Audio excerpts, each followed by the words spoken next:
Welcome to my channel Sleep Audio Stories. Thank you for watching. Video, subscribe, and like my channel. Read by Dale Grothman. A wild and terrifying adventure, but it all happened in a hotel room. The Hand by H. Francis Caskey. The key fitted the door perfectly, so there was nothing to warn me I was mistaken in entering the hotel room I supposed was my own. I know not what mental lapse caused me to mistake my floor. It was, presumably, a bit of absent-mindedness, for my mind was full of the details of a business meeting just over in the auditorium. I had delivered the address of the evening, and like most amateur speakers, was revolving in my thoughts of things I had said, and many others I had inadvertently left unsaid. The room into which I had mistakenly made my entrance was, as I discovered later, directly beneath my own. The sight that met my astonished gaze as I opened the door held me motionless in a paralysis of surprise. The unbelievable thing I saw before me was too astonishing, too weird, too utterly monstrous for credence. It was like a horrible replica of some fantastic dream, such as visits those who have sought their sleep with overburdened stomach or troubled mind. How many of us have waked from uneasy slumber with some terrifying, unimaginable picture of stark terror seared for a moment on the retina of our eyes by the unfathomable magic of unconsciousness. How grateful we have been for the mysterious workings of nature which, with our complete awakening, erases those ghastly fantasies from the memory's gallery.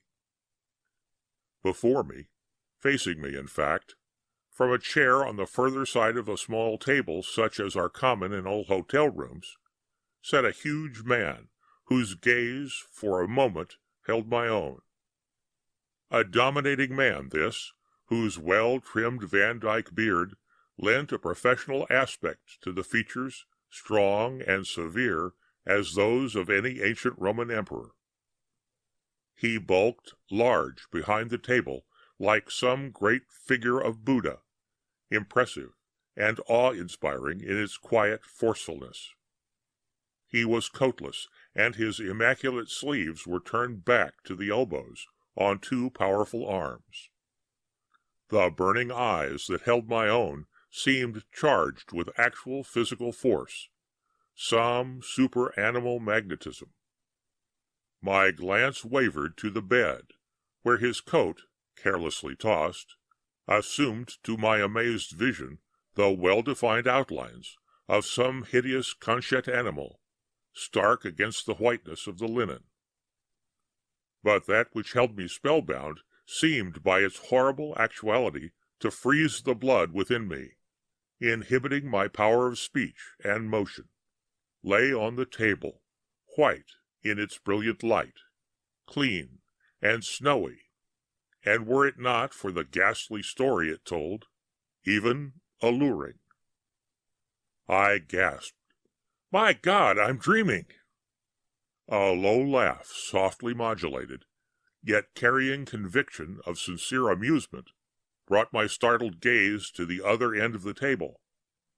A girl sat there, a girl whose beauty beggars my power of description, though I recall her every feature with a clarity of remembrance that will go with me to the grave. Faultless she was, in clear, pure beauty that allows me no play of words on any feature that contributed to her loveliness. Hair of magic gold that glistened with an inviting temptation to the touch. Azure eyes, surpassing in their wondrous beauty nature's own painting of the eternal skies. Skin that gleamed like ivory porcelain on neck and shoulders that would be models for some sculptor's everlasting fame. A fairy woman, yet real enough as she smiled at me with unaffected mirth. For the first time I became aware of two other occupants of the room, two men who sat at the other end of the table, slightly in the rear of the big man opposite me. My first horror-stricken gaze had so centered on what lay in the shining blood-red mahogany table that I had failed to notice them. Both were dressed and groomed with exceeding care. Both were likewise of professional aspect, and neither seemed moved by any emotion other than mild amusement at what must have been my grotesque, frozen attitude. The calm, matter-of-factness of these four people, and the smile on the face of the beautiful girl, terrified me with the fear my mind was leaving me. It was all too revolting, too ghoulish, too sickening for credence, except to the dethroned reason.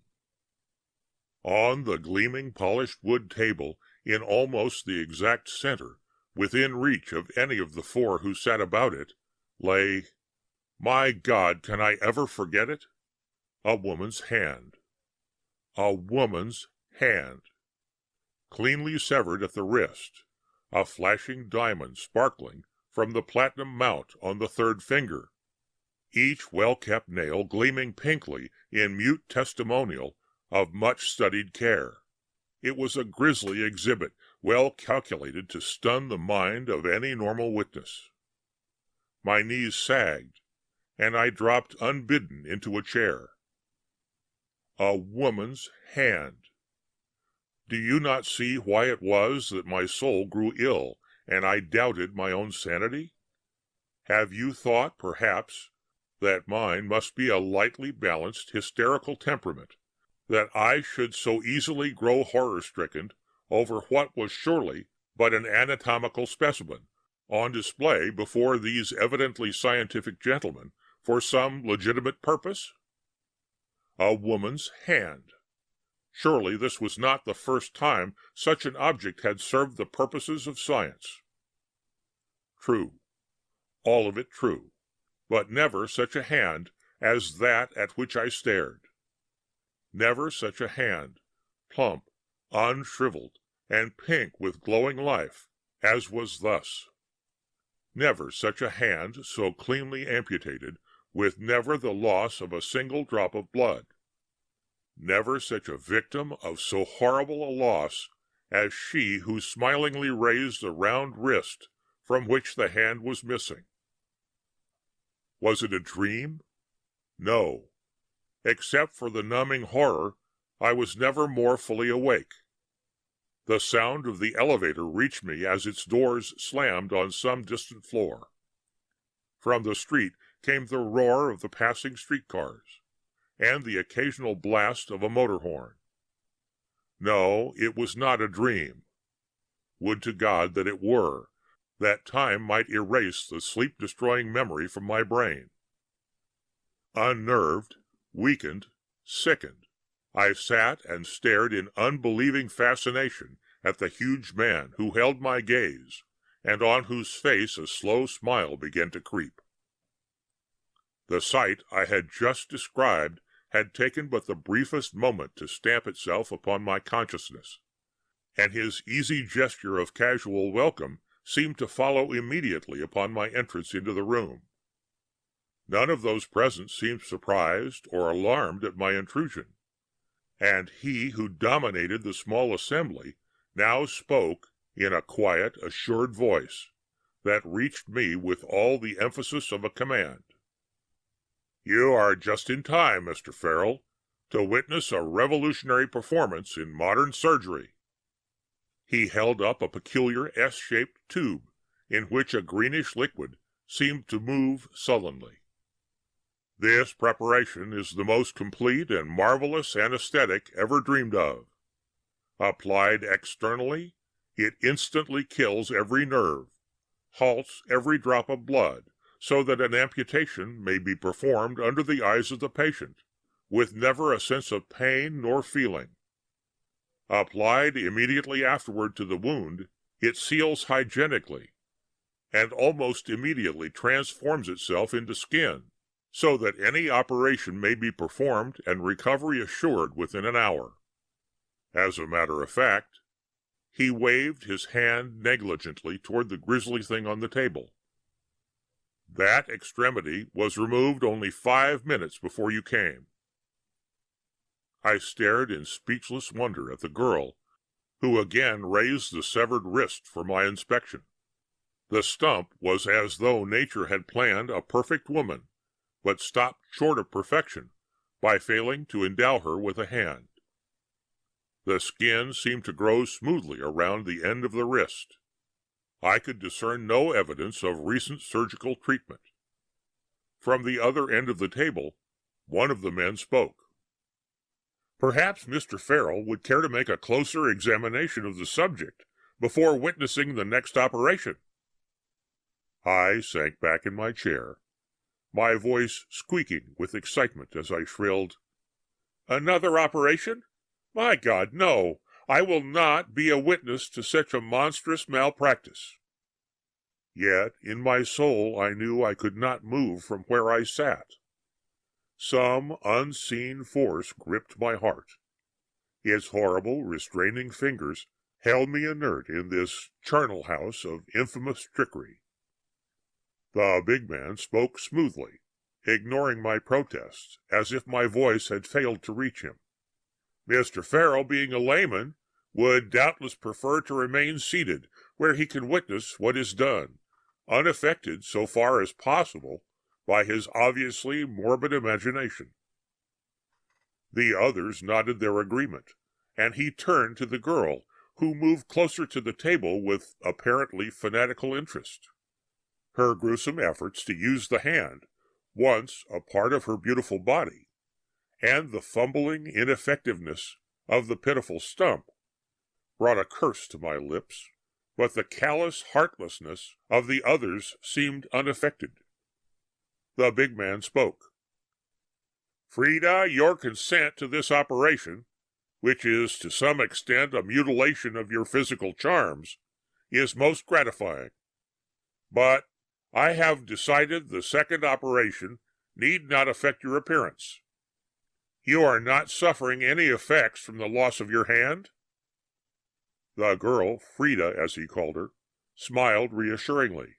"None whatsoever, Dr. Minescu. As yet I have not even missed it." I shrank back in my chair. My reason rebelled against the things my eyes and hearing were telling me. What mysterious power was this in which the terrible doctor held this beautiful girl? With my own sight I had beheld her piteous fumblings with the wrist as she had moved closer to the table. What prompted her colossal untruth? I forced myself to speak, but the same horrible clutching fingers seemed to forbid my rising. "This is a hoax," I croaked, my voice strange and unrecognizable in my own ears. "What are you trying to do? What monstrous trick are you playing with me?" Again the big man seemed not to hear me. His eyes were upon the girl, and the two at the end of the table leaned forward interestedly as he slowly withdrew a platinum-like stopper from the end of his peculiarly shaped retort. From a case which I had failed to notice, but which must have been on the table during all the time I had been in this awful room, he took several shining instruments which I recognized as surgical scalpels and knives. They fascinated me with their bright, sinister immaculateness. Dr. Menesticu turned again to the girl. "It will be necessary to turn your chair, Frida, so your head will lie on its back, directly under this light. You are not afraid? The removal of an eye will take but half the time involved in the amputation of the hand. I have the artificial eye in readiness." Her eye! They were going to remove her eye? Again the girl smiled without a trace of fear. "I'm glad to submit to these operations in the cause of science," she said. The two men at the end of the table nodded owlishly in agreement. They arose, as if actuated by a single brain, and walked to the other end of the table, passing me noiselessly intent on assisting in the proper placement of the chair. The girl Frida likewise arose, and the two turned her chair so that its back was against the end of the table, directly under the cluster of lights that had illuminated the room. The doctor casually arranged his instruments and the tube. My soul struggled for the release of my body, but I was powerless to move. The huge man placed his instruments more carefully. The fearsome hand, still rosy in the white light, he shoved carelessly to one side, much as one might brush aside an unwanted pencil in absent-minded indifference. My mind revolted at this sickening display of casual indecency. The hand trembled on the edge of the table, and while I eyed it in horrible fascination, dropped upon the floor at my feet. The doctor looked up, and evidenced neither surprise nor regret at the gruesome incident. He stretched forth his hand, making the request with nonchalant politeness. "The specimen," he said, smiling. "There, by your foot. Please hand it to me." Some power beyond my own bent me to his request. For a moment I could not, and then, because it seemed I must, I picked the thing up. With a groan I dropped it instantly. Like some horrid revelation, it came to me that I must be insane. The elevator clanged in its shaft, and the streetcars roared far below, while the constant screech of automobile sirens came plainly and clearly to my ears. But I was mad. I must be mad. Somewhere, somehow, my reason must have left me to become a whimpering scapegoat for ghoulish fancies, for the hand was warm to my touch. Was I not mad? Was my mind not a shattered remnant of normality to imagine that this hand, this poor dead witness to an infamous quackery, carried within it for those many minutes since it had left the body of its mistreated owner the pulsing warmth of life? I shrank in utter terror. But the quiet, commanding voice of the doctor reached me. "Quick, please. We are ready for the second operation."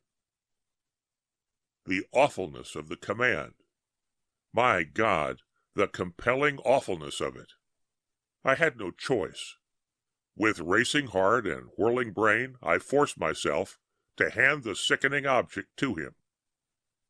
He received it carelessly, and placed it with scarcely a look on the table before him. My soul shuddered with the consciousness of a profanation. I longed to flee from the room and all its horrid occupants, but the power of motion seemed to have left me. My eyes again followed the purposeful movements of the doctor. He was adjusting the table and carefully measuring the distance from it to the chair. The girl, Frida, stood waiting. Finally, everything seemed to be to the big man's liking. With never a glance at me or his colleagues, he motioned smiling to Frida, who immediately took her place in the chair. Her uncanny willingness to submit to so unheard of an operation smacked in itself of insanity, yet her bearing and calm, untroubled eyes, those beautiful eyes, one of which was to be offered to this inhuman god of chicanery, told all too clearly of her perfect awareness of what she was about to do. I strove to cry out, to call to the world some warning of what was about to happen, what had already happened in that seemingly innocent hotel room, but, though I tried mightily, no sound escaped my lips, nor did my manifest endeavors register upon any of the four who occupied it with me. Even now, on the morning following, I can recall with fearful vividness how frantic was my vain effort to shout. And then, while horror held me paralyzed, the doctor, with shining scalpel in hand, nodded to one of the men to apply the greenish, transparent liquid that moved curiously in the queer S-shaped tube. The strange leaden motion that seemed to originate in the liquid was a terrifying manifestation of unreality. It did not boil. It did not bubble. Rather, it seemed to oscillate within itself in a heavy, oily manner, a satanic disturbance that affected me strangely. A vision of the infernal one seemed to come between me and the tube as I watched, and the idea struck me as singularly appropriate, since only the devil himself could conjure in so mind-twisting a fashion.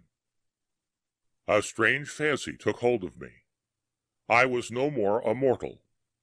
In some mysterious fashion I seemed to have passed on, and was now in the inferno. These things I was witnessing must be part of the everlasting tortures I was to suffer in these lower regions. I writhed, but could not escape. The S-shaped tube disappeared. For a moment I thought it had vanished into thin air, and then I saw the man to whom the doctor had nodded lift it from the table. With a tiny cotton-tipped rod he was about to apply it to the eye of the girl, who, with head thrown back over the chair where the strong lights revealed her pure, startling beauty, waited with patient unconcern. Then, for an instant, my sight seemed to fail me. When I saw again, the man was setting the S-shaped tube back upon the table. The liquid was dull and strangely still. Only a small portion of it remained. The doctor spoke. "Quiet, please." Before my unbelieving eyes, I had not really felt within my soul that such a thing could happen. The big man calmly ran the scalpel under the eye of the girl, who neither winced nor gave any manifestation of concern. No drop of blood flowed. Great God, not one drop of blood. Some untapped power within me gave me the strength to spring from my chair. Powerless was I to speak, but I found myself on my feet, and in a frenzy of fear I fled from the room. Even in going, I thought it strange that no one made to stop me, and I ran down the hallway as one possessed, fear of the unseen hard upon my heels. In a moment, during which I must have taken the single flight of steps at a bound, I found myself in my own room on the floor above. Familiar things were about me. My traveling bag, overcoat, clothing, each easily recognized object, seemed a kindly rescuing hand, thrust forth to succor me from the awfulness of what had passed. With a sob, I sank into the bed, and consciousness left me. I awoke with the noonday light streaming through the window. For a moment, such was the startling clarity with which the events of the preceding night came back to me, I thought it must have been all some hideous dream. I was still fully dressed, but possessed of a physical weariness that vouched in itself for the drain upon my mental energy. Clearly, I recalled every step of the evening before, my supper, the business meeting at which I had spoken, its breaking up, the casual conversations that had their part in the adjournment, the handshakes of those who were leaving the city, my own final leave-taking before starting to retire. Each detail stood forth clearly in my mind, and moved with logical sequence to the horrifying things I had by accident witnessed. I even recalled the fear and terror with which I had escaped from the room below. Even now, with the wholesome sunlight streaming into the room, I shuddered with remembrance. I looked at my watch, stopped. I had not wound it. No, the whole thing had happened. A sudden impulse, overmastering in its forcefulness, impelled me to write the things I saw. And so I have written. I have set down all that happened exactly as it did happen. No fault of memory has permitted the escape of any trifle. All of it is still clear in my brain, and I am hungry. I am back in my office after a hearty luncheon, which I thoroughly enjoyed. The desk clerk eyed me strangely when I asked offhandedly, as I thought, who had occupied the room directly under mine during the night. "Dr. Manascu and his wife," he said, and added with a curious look at me, "and his assistant. I think they were in the room until about midnight. They all checked out this morning." The name, though familiar enough to me as that of the man who had been the leader of the sickening drama of the night, meant nothing else. "Dr. Manascu?" I asked. "Who is Dr. Manascu?" The clerk was obviously bored and seemingly distrustful of my lack of knowledge of one who was apparently a celebrity. He eyed me pityingly. "Dr. Manascu is the shark's shanks at this hypnotism thing," he said. "Nutty bimbo. Likes to put a spell on strangers and make 'em see snakes or something. Rotten trick to pull on a man, but the guys that he worked on never seemed to mind it, I understand. Hypnotized? I do not know. I think I shall never know. It does not seem possible. Everything was too clear, too plainly convincing." The worldly wise clerk passed a final opinion. "They say what that fellow can make a man see is plain hell. Hope he never picks on me. I'd rather take my chances on waiting." And I. The Gallows by I.W.D. Peters. Tomorrow morning, at sunrise, I am to hang for the murder of a man.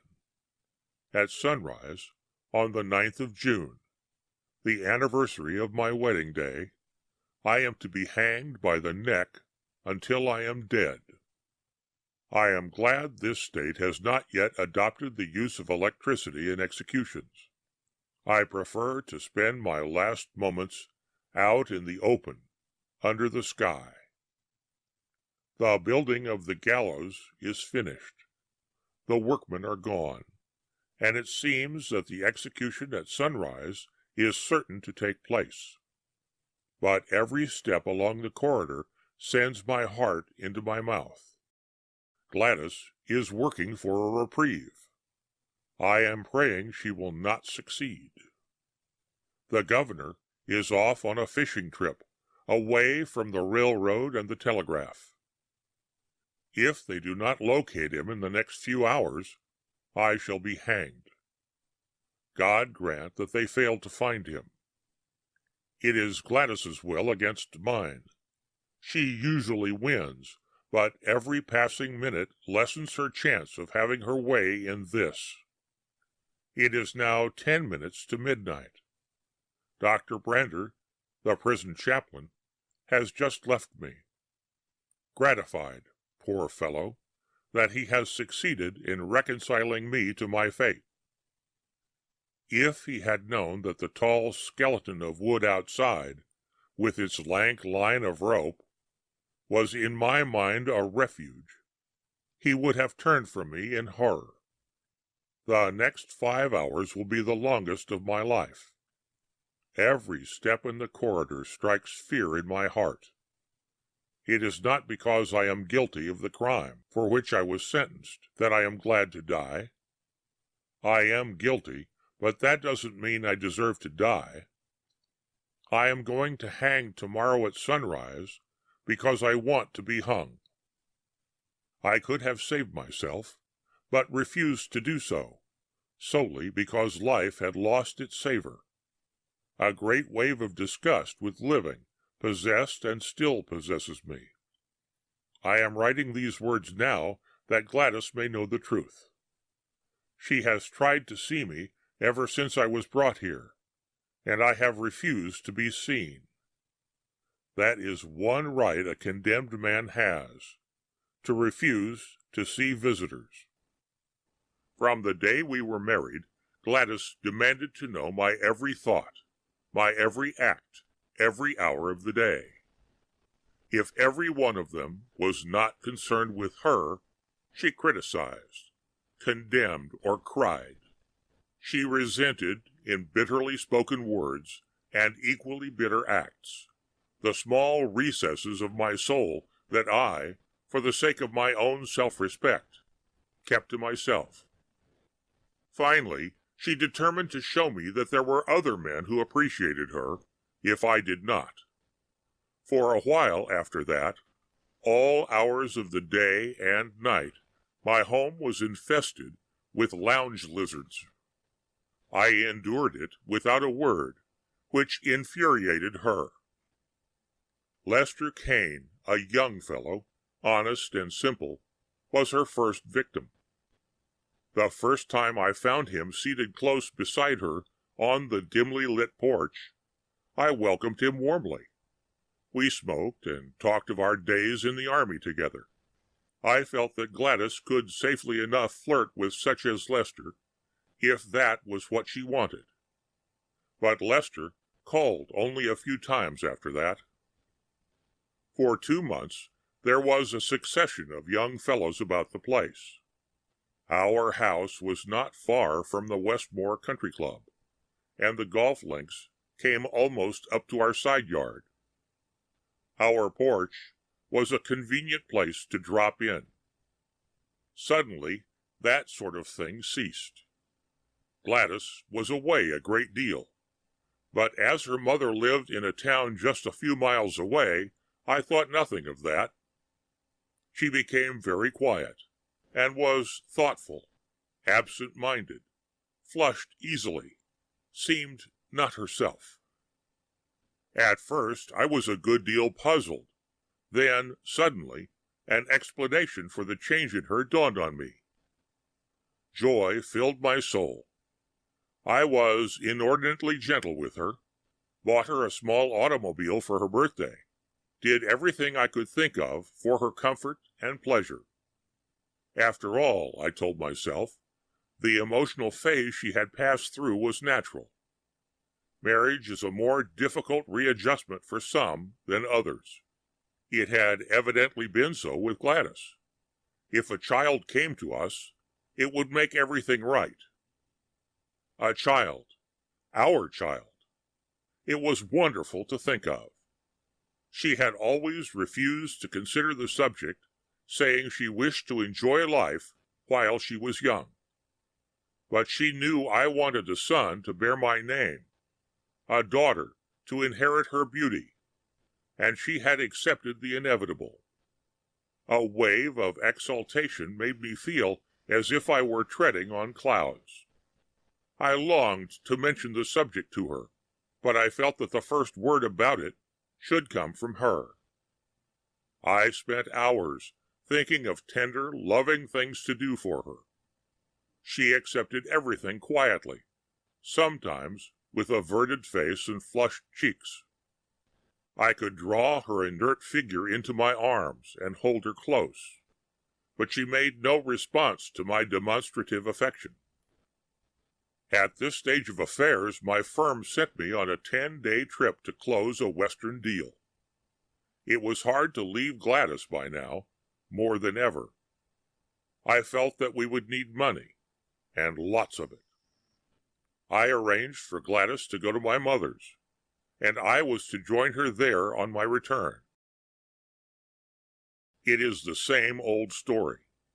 I came home before I was expected, and went straight to our cottage, with the intention of having Gladys's room redecorated before bringing her home. At the gate stood Gladys's car. I rushed into the house, but there was no one on the lower floor, nor in Gladys's room, nor mine. I was about to descend the stairs when I heard a low laugh, a man's laughter from the 3rd floor. I dashed up there and stood gazing at the closed door of the spare room. "What's the idea, running away from me?" asked a man. "You can't blow hot and cold with me. I told you not to come here again. It's not safe." "I'm not afraid of that husband of yours. You're mine, and you're going to stay mine." I had listened intently, but could not recognize the man's voice. "Go now," pleaded Gladys. "I'll come to your room this evening." "Not on your life. I'm here now, and I am going to stay." "Let go of me. You're hurting my shoulder." There was a sound of scuffling. I tried the door. It was locked. I put my shoulder to it. The lock snapped. Gladys gave a cry, leapt away from the man, a man whom I had never seen before, the full-lipped, black-browed type, big, soft. As I took in the scene, the tousled woman, the flushed-faced man, a great wave of disgust almost overwhelmed me. "Well," said the man, sneering, "what are you going to do about it?" "If you take her away now and treat her right, nothing." "And if I don't take her away?" "I'll meet that situation when it comes." "It has come," he said with a laugh, and walked out. I am tall, slender, delicate-looking, but I knew I was a match for that overfed brute. I listened to the clatter of his feet on the stairs. Then I followed him. The man was hastening toward a streetcar. I cranked Gladys's car and followed. It was easy to keep the streetcar in sight, and to keep an eye on his sleek black head. He left the car at Hanson Street. I, without a glance toward him, kept on ahead. I turned at the corner in time to see him enter an office building. I was not far behind him when he took the elevator. The man in the elevator gave me the number of his office. He was telling a joke to his typist as I entered, but his laughter died when he saw me. "You dirty thief! You'll never cheat another man out of money!" His look of astonishment as I shouted these words was amusing. He tried to give blow for blow, but I meant what I said when I shouted at him, "I've come to kill you!" To choke the life out of an overfed beast is not so hard to an infuriated man. In less than a quarter of an hour he was dead. The police, for whom the typist had called, filled the room even before I had straightened my disheveled clothing. I practically tried my own case, and I was skillful enough to make every word apparently uttered in my own defense sound black against me. Gladys tried to save me by telling the true story of the affair, but I made a picture of her as a devoted, self-effacing wife, willing to ruin even her spotless name to save her husband. I enjoyed seeing her cringe as I did this. So skillful had she and the big brute managed that there was not a bit of evidence to substantiate her story.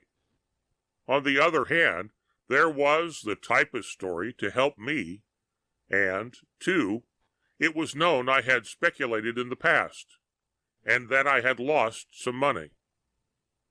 I made the most of everything against me, and it was enough. I was sentenced to hang on the 9th day of June at sunrise. Gladys came to the jail to see me while the trial was going on, but I managed to act just as if my story were the true one, and hers the false, and though she pleaded with me to let the truth come out, I would not admit that the truth had not come out. The sentence was a terrible shock to her. Her mother carried her from the courtroom in a faint. Before she recovered, I was in prison. I shall welcome the hour of sunrise as I have never welcomed any moment of my life. Not until then will the fear of a reprieve leave me. Gladys is moving heaven and earth to locate the governor. God grant that she does not succeed. It is 4:45. I have spent much of the time at the window, gazing out into the darkness. What comes after death? That is the question, I suppose, that all men ask at the end of life. I have never done so. It is a futile question, one which none of us can answer, but I believe there will be a surcease from the nausea that comes to those who have known disillusion and disappointment. 10 minutes to 5. Now surely I am safe from any chance of a reprieve. Footsteps in the corridor. Is it my escort to the gallows, or what I fear most on earth? Statement by the warden of Larson Penitentiary. If Traylor had spent a brief period, always allotted to a criminal, for a few last words, his reprieve would have reached us in time to stay the execution. But he walked calmly, unfalteringly, up to the gallows, and helped us with steady hands adjust the cap and the ropes. And he was dead, 2 minutes before the governor's message reached us. A Story of the Australian Gold Diggings. The El Dorado of Death, by Percy B. Pryor. The brothers Wakeford worked together in a South Australian chemical factory. There was a strong bond of sympathy between them. They were inseparable pals. Both of an adventurous disposition, they chafed at the restrictions of city life and constantly planned to go prospecting. Like all young men, and not a few elderly ones, they dreamed of earning easy money. Working merely in order to make a bare living did not coincide with their ideas of what life was meant for. We have all of us, at some time or other, experienced this feeling. One evening, while they were drinking together, they fell into conversation with a bearded man, bronzed and weather-beaten, gaunt and keen-eyed.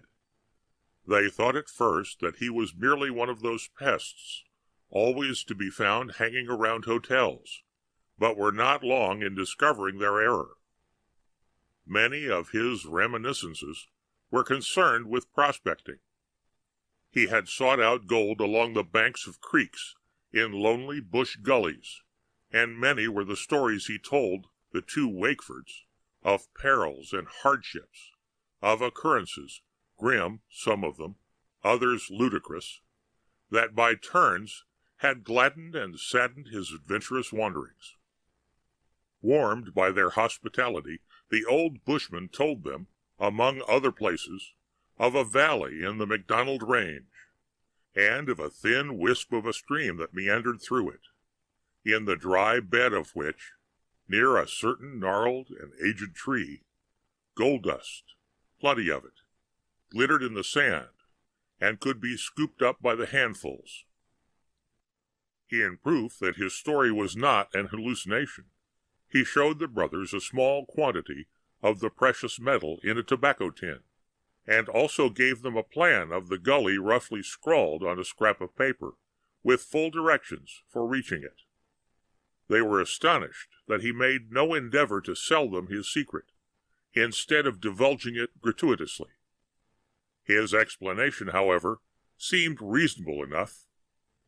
He had for years, he said, been a martyr to rheumatism, but, hopeful of shaking it off sufficiently to go gold hunting again, he had never mentioned the gully or its aquiferous base bed to a living soul.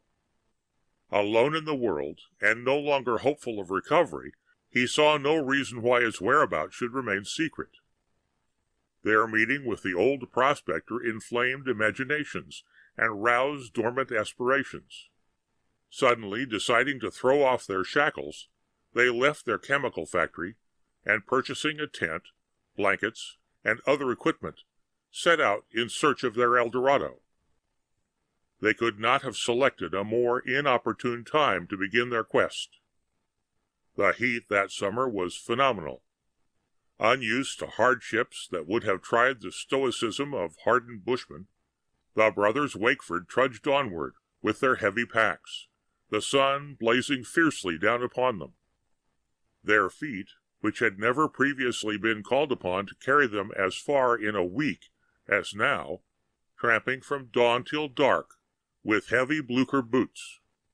They were compelled to travel every day, became blistered and raw. Insects of many kinds, some of them poisonous, bit and stung the two men with persistency. At last the younger brother, half crazed with the heat and parched with thirst, became too ill to proceed further, and a camp was made in a dreary and lonely spot, beside a stagnant pool, in a forest of dead and gaunt gum trees that raised bleached branches as though in supplication to the relentless and white-hot sky. A more appropriate scene of tragedy, indeed, could scarcely be imagined. A thunderstorm, at first muffled and far away, crept ever closer and finally crashed above the tent of the two unfortunates, who, weakened by privation and comatose with fatigue and despair, huddled inside it. The storm intensified the desolation, the melancholy, and the loneliness, filling them with a sense of foreboding as though of some impending calamity.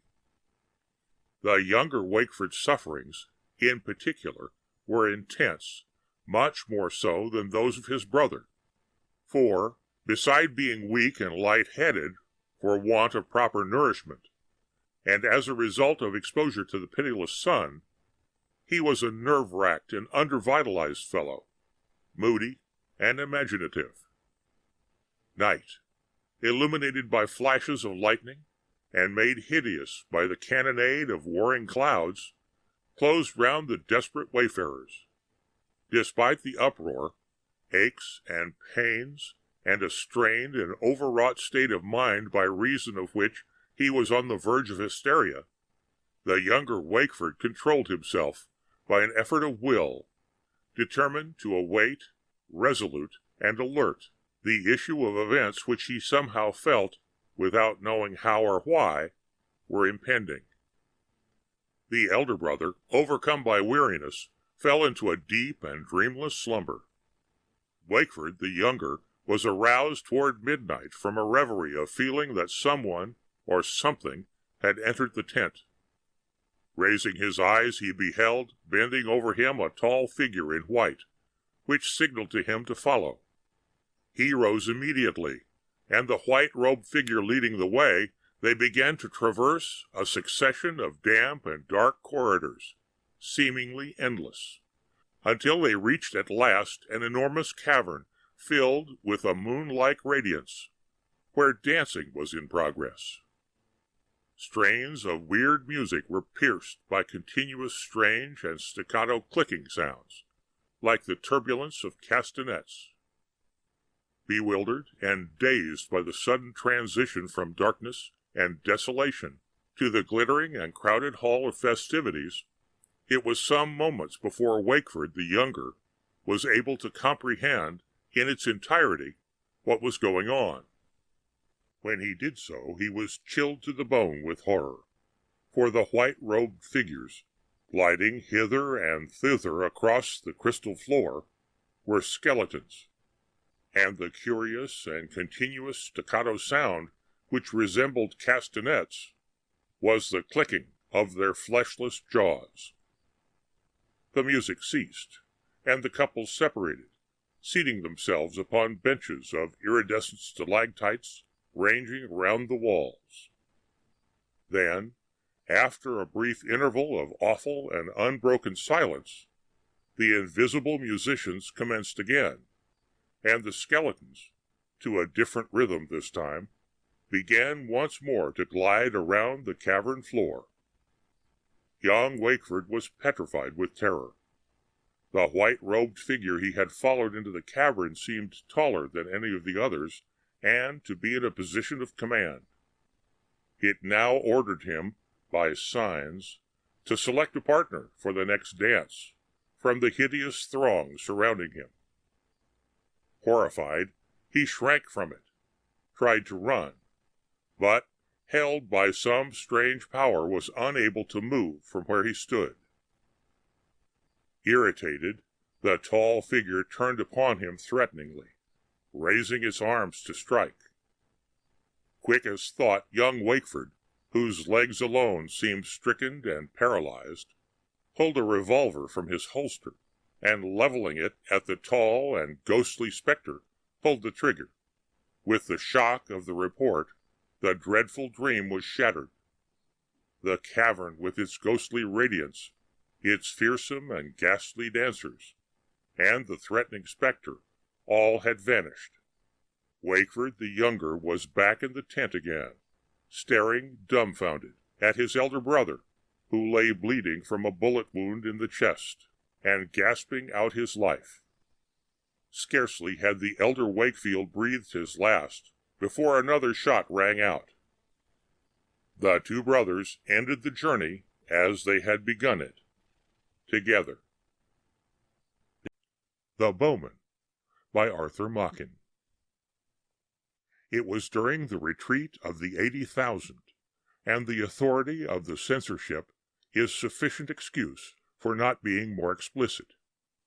But it was on the most awful day of that awful time, on the day when ruin and disaster came so near that their shadow fell over London far away, and, without any certain news, the hearts of men failed within them, and grew faint, as if the agony of the army in the battlefield had entered into their souls.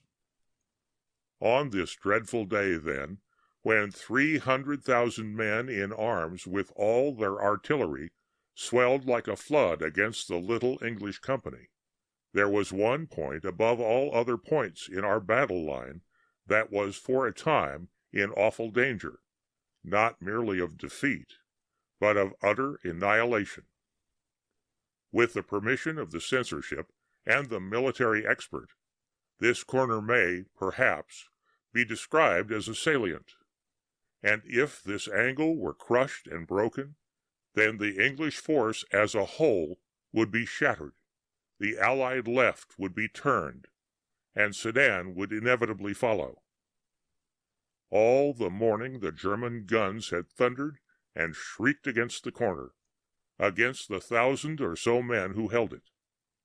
The men joked about the shells, and found funny names for them, and had bets about them, and greeted them with scraps of music-hall songs. But the shells came on and burst, and tore good Englishmen limb from limb, and tore brother from brother, and as the heat of the day increased, so did the fury of that terrific cannonade. There was no help, it seemed. The English artillery was good, but there was not nearly enough of it. It was being steadily battered into scrap iron. There comes a moment in a storm at sea when people say to one another, "It is at its worst. It can blow no harder." And then there is a blast 10 times more fierce than any before it. So it was in these British trenches. There were no stouter hearts in the whole world than the hearts of these men, but even they were appalled as this 7 times heated hell of German cannonade fell upon them, and overwhelmed them, and destroyed them. And at this very moment they saw from their trenches that a tremendous host was moving against their lines. 500 of the 1,000 remained, and as far as they could see the German infantry was pressing on against them, column upon column, a gray world of men, 10,000 of them, as it appeared afterwards. There was no hope at all. They shook hands, some of them. One man improvised a new version of the battle song, "Goodbye, Goodbye to Tipperary," ending with, "And we shan't get there," and they all went on firing steadily. The officer pointed out that such an opportunity for high-class fancy shooting might never occur again. The Tipperary humorist said, "What price Sydney Street?" And the few machine guns did their best, but everybody knew it was no use. The dead gray bodies lay in companies and battalions, as others came on and on and on, and they swarmed and stirred and advanced from beyond and beyond. "World without end, amen," said one of the British soldiers with some irrelevance, as he took aim and fired. And then he remembered. He said he cannot think why or wherefore. A queer vegetarian restaurant in London, where he had once or twice eaten eccentric dishes of cutlets made of lentils and nuts that pretended to be steak. On all the plates in the restaurant there was imprinted the figure of St. George in blue, with the motto, Adsit Angelus Sanctus Georgius. May St. George be a present help to the English. This soldier happened to know Latin and other useless things, and now as he fired at his man in the gray advancing mass, 300 yards away, he uttered the pious vegetarian motto. He went on firing to the end, and at last Bill on his right had to clout him cheerfully over the head to make him stop, pointing out as he did so that the king's ammunition cost money, and was not lightly to be wasted in drilling funny patterns into dead Germans. For as the Latin scholar uttered his invocation, he felt something between a shudder and an electric shock pass through his body. The roar of the battle died down in his ears to a gentle murmur. Instead of it, he said, he heard a great voice, and a shout louder than the thunder peal crying, "Array! Array! Array!" His heart grew hot as a burning coal. It grew cold as ice within him, as it seemed to him that the tumult of voices answered to his summons. He heard, or seemed to hear, thousands shouting, "St. George! St. George!" "Ha, monsieur, ha! Sweet saint, grant us good deliverance! St. George! St. George for merry England! Haro, haro! Monseigneur St. George, succor us! Ha! St. George, ha! St. George, a long bow and a strong bow! Heaven's knight aid us!" And as the soldier heard these voices, he saw before him, beyond the trench, a long line of shapes, with a shining about them. They were like men who drew the bow, and with another shout, their cloud of arrows flew singing and tingling through the air toward the German hosts. The other men in the trenches were firing all the while. They had no hope, but they aimed just as if they had been shooting at Bisley. Suddenly, one of them lifted up his voice in the plainest English. "God help us," he bellowed to the man next to him, "but we're bloomin' marvels. Look at those gray gentlemen. Look at them. Do you see them? They're not going down in dozens, nor in hundreds. It's thousands, it is. Look, look. There's a regiment gone while I'm talking to ye." "Shut up," the other soldier bellowed, taking aim. "What are ye gassing about?" But he gulped with astonishment even as he spoke, for, indeed, the gray men were falling by the thousands. The English could hear the guttural screams of the German officers, the crackle of their revolvers as they shot the reluctant, and still line after line crashed to the earth. All the while the Latin-bred soldiers heard the cry, "Aro! Aro! Monseigneur! Dear saint! Quick to our aid! St. George help us! High Chevalier, defend us!" The singing arrows flew so swift and thick that they darkened the air, and the heathen horde melted from before them. "More machine guns!" Bill yelled to Tom. "Don't hear them," Tom yelled back. "But thank God anyway, they've got it in the neck." In fact, there were 10,000 dead German soldiers left before that salient of the English army, and consequently there was no Sedan. In Germany, a country ruled by scientific principles, the great General Staff decided that the contemptible English must have employed shells containing an unknown gas of a poisonous nature, as no wounds were discernible on the body of the dead German soldiers. But the man who knew what nuts tasted like when they called themselves steak knew also that St. George had brought his Agincourt bowmen to help the English. The Ghost of Mohammed Din by Clark Ashton Smith. "I'll wager 100 rupees that you won't stay there overnight," said Nicholson. It was late in the afternoon, and we were seated on the veranda of my friend's bungalow in the Begum suburb at Hyderabad.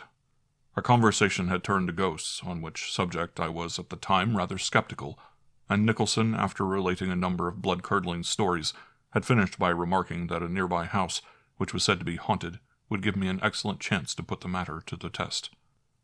"Done," I answered, laughing. "It's no joking matter," said my friend seriously. "However, if you really wish to encounter the ghost, I can easily secure you the necessary permission. The house is a 6-room bungalow owned by one Yusuf Ali Bora, is tenanted only by the spirit who appears to regard it as his exclusive property. 2 years ago it was occupied by a Moslem merchant named Mohammed Din and his family and servants. One morning they found the merchant dead, stabbed through the heart, and no trace of his murderer, whose identity still remains unrevealed. Mohammed Din's people left, and the place was let to a Parsi up from Bombay on business. He vacated the premises abruptly about midnight and told a wild tale the next morning of having encountered a number of disembodied spirits, describing the chief one as Mohammed Din. Several other people took the place in turn, but their occupancy was generally of short duration. All told tales similar to the Parsis. Gradually it acquired a bad reputation, and the finding of tenants became impossible. "Have you ever seen the ghost yourself?" I asked. "Yes, I spent a night, or rather part of one there, for I went out of the window about 1 o'clock. My nerves were not strong enough to stand it any longer. I wouldn't enter the place again for almost any sum of money." Nicholson's story only confirmed my intention of occupying the haunted house. Armed with a firm disbelief in the supernatural, and a still firmer intention to prove it all rot, I felt myself equal to all the ghosts, native and otherwise, in India. Of my ability to solve the mystery, if there were any, I was quite assured.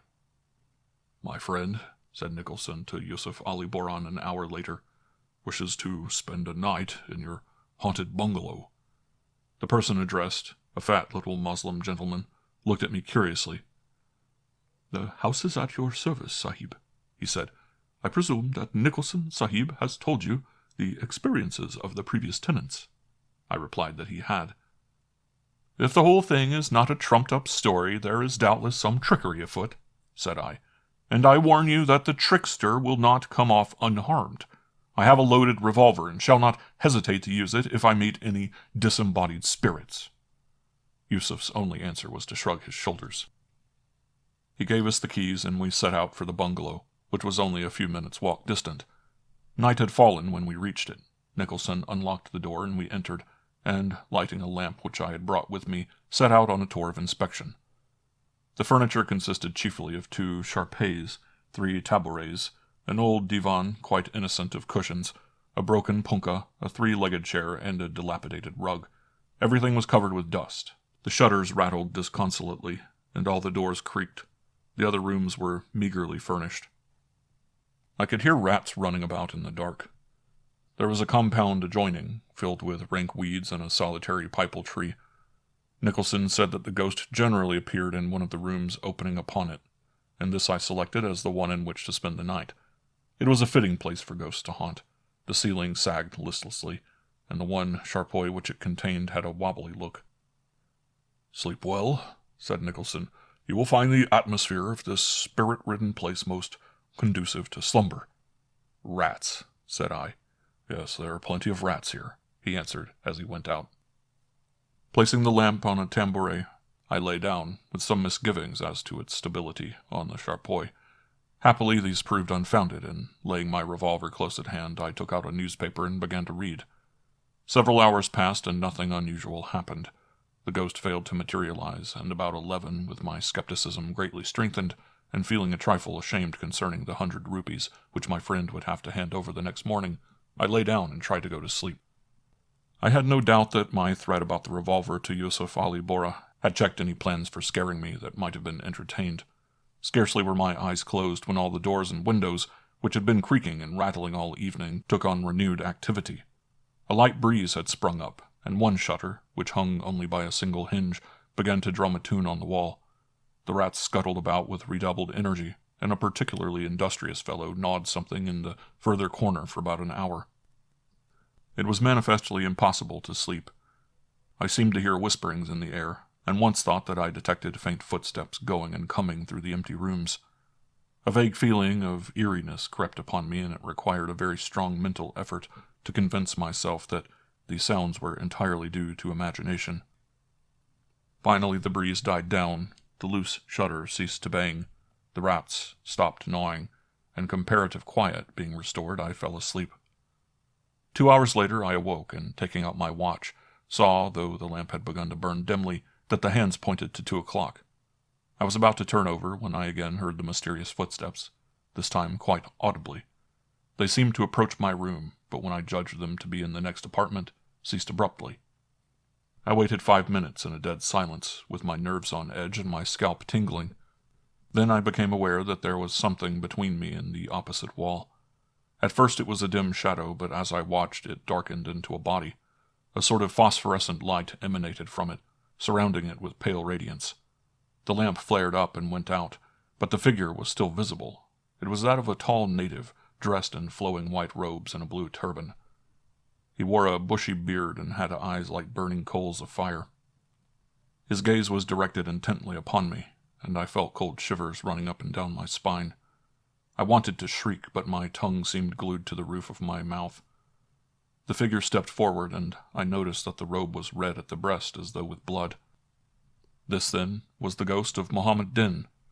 Nicholson's story was true, and for a moment my conviction that the supernatural was all nonsense went completely to pieces. Only momentarily, however, for I remembered that I had a revolver, and the thought gave me courage. Perhaps it was a trick after all, and anger arose in me, and a resolve not to let the trickster escape unscathed. I raised the weapon with a quick movement and fired. The figure being not over 5 paces distant, it was impossible to miss, but when the smoke had cleared, it had not changed its position. It began to advance, making no sound, and in a few moments was beside the charpoy. With one remaining vestige of courage, I raised my revolver and pulled the trigger 3 times in succession, but without visible effect. I hurled the weapon at the figure's head and heard it crash against the opposite wall an instant later. The apparition, though visible, was without tangibility. Now it began to disappear. Very slowly at first it faded, then more rapidly until I could make out only the bare outlines. Another instant and all was gone but the outline of one hand, which hung motionless in the air. I got up and made a step towards it, then stopped abruptly, for the outlines again began to fill in, the hand to darken and solidify. Now I noticed something I had not before seen. A heavy gold ring set with some green gem, probably an emerald, appeared to be on the middle finger. The hand began to move slowly past me, towards the door opening into the next apartment. Lighting the lamp, I followed, all fear being thrown aside and desiring to find the explanation of the phenomenon. I could hear faint footfalls beneath the hand, as though the owner, though invisible, was still present. I followed it through the adjoining apartment and into the next, where it again stopped and hung motionless. One finger was pointed towards the further corner, where stood a tabouret, or stand. Impelled, I think, by some force other than my own volition, I went over and, lifting the tabouret, found a small wooden box covered with dust beneath. Turning about, I saw that the hand had disappeared. Taking the box with me, I returned to my room. The thing was made of a very hard wood, and in size was perhaps 10 inches in length by 8 in width, and 4 in length. It was light, and the contents rustled when I shook it. I guessed them to be letters or papers, but having nothing to pry the box open with, I concluded to wait until morning before trying to. Strange as it may seem, I soon fell asleep. You would naturally think that a man would not feel inclined to slumber immediately after encountering a disembodied spirit. I can give no explanation of it. The sun was streaming through the window when I awoke, and so cheerful and matter-of-fact was the broad daylight that I wondered if the events of the night were not all a dream. The presence of the box, however, convinced me that they were not. Nicholson came in and appeared much surprised and a trifle discomfited to find me still in possession. "Well?" he inquired. "What happened? What did you see?" I told him what had occurred and produced the box as proof. An hour afterwards, Nicholson, with a short native sword and considerable profanity, was trying to pry the thing open. He finally succeeded. Within were a number of closely written sheets of paper and some letters, most of which were addressed to Mohammed Din. The papers were mostly in the form of memoranda and business accounts such as would be made by a merchant. They were written in execrable Urdu, hopelessly jumbled together, and though all were dated, it was no small task to sort them out. The letters were mostly regarding business affairs, but several, which were written in a very fair hand, were from a cousin of Muhammad Din's, one Ali Bagh, an Agra horse trader. These two, with one exception, were commonplace enough. Nicholson knitted his brows as he read it and then handed it to me. The greater part, being of little interest, has escaped my memory, but I recollect that the last paragraph ran thus: "I do not understand how you came by the knowledge, nor why you wish to use it to ruin me. It is all true. If you have any love for me, forbear." "What does that mean?" asked Nicholson. "What secret did Muhammad Din possess that he could have used to ruin his cousin?" We went through the memoranda carefully, and near the bottom found the following, dated April 21st, 1881, according to our notation. "Today I found the letters which I have long been seeking. They are ample proof of what I have long known but have hitherto been unable to substantiate, that Ali Bagh is a counterfeiter, the chief of a large band. I have but to turn them over to the police and he will be dragged away to jail, there to serve a term of many years. It will be a good revenge, part compensation at least, for the injuries he has done me."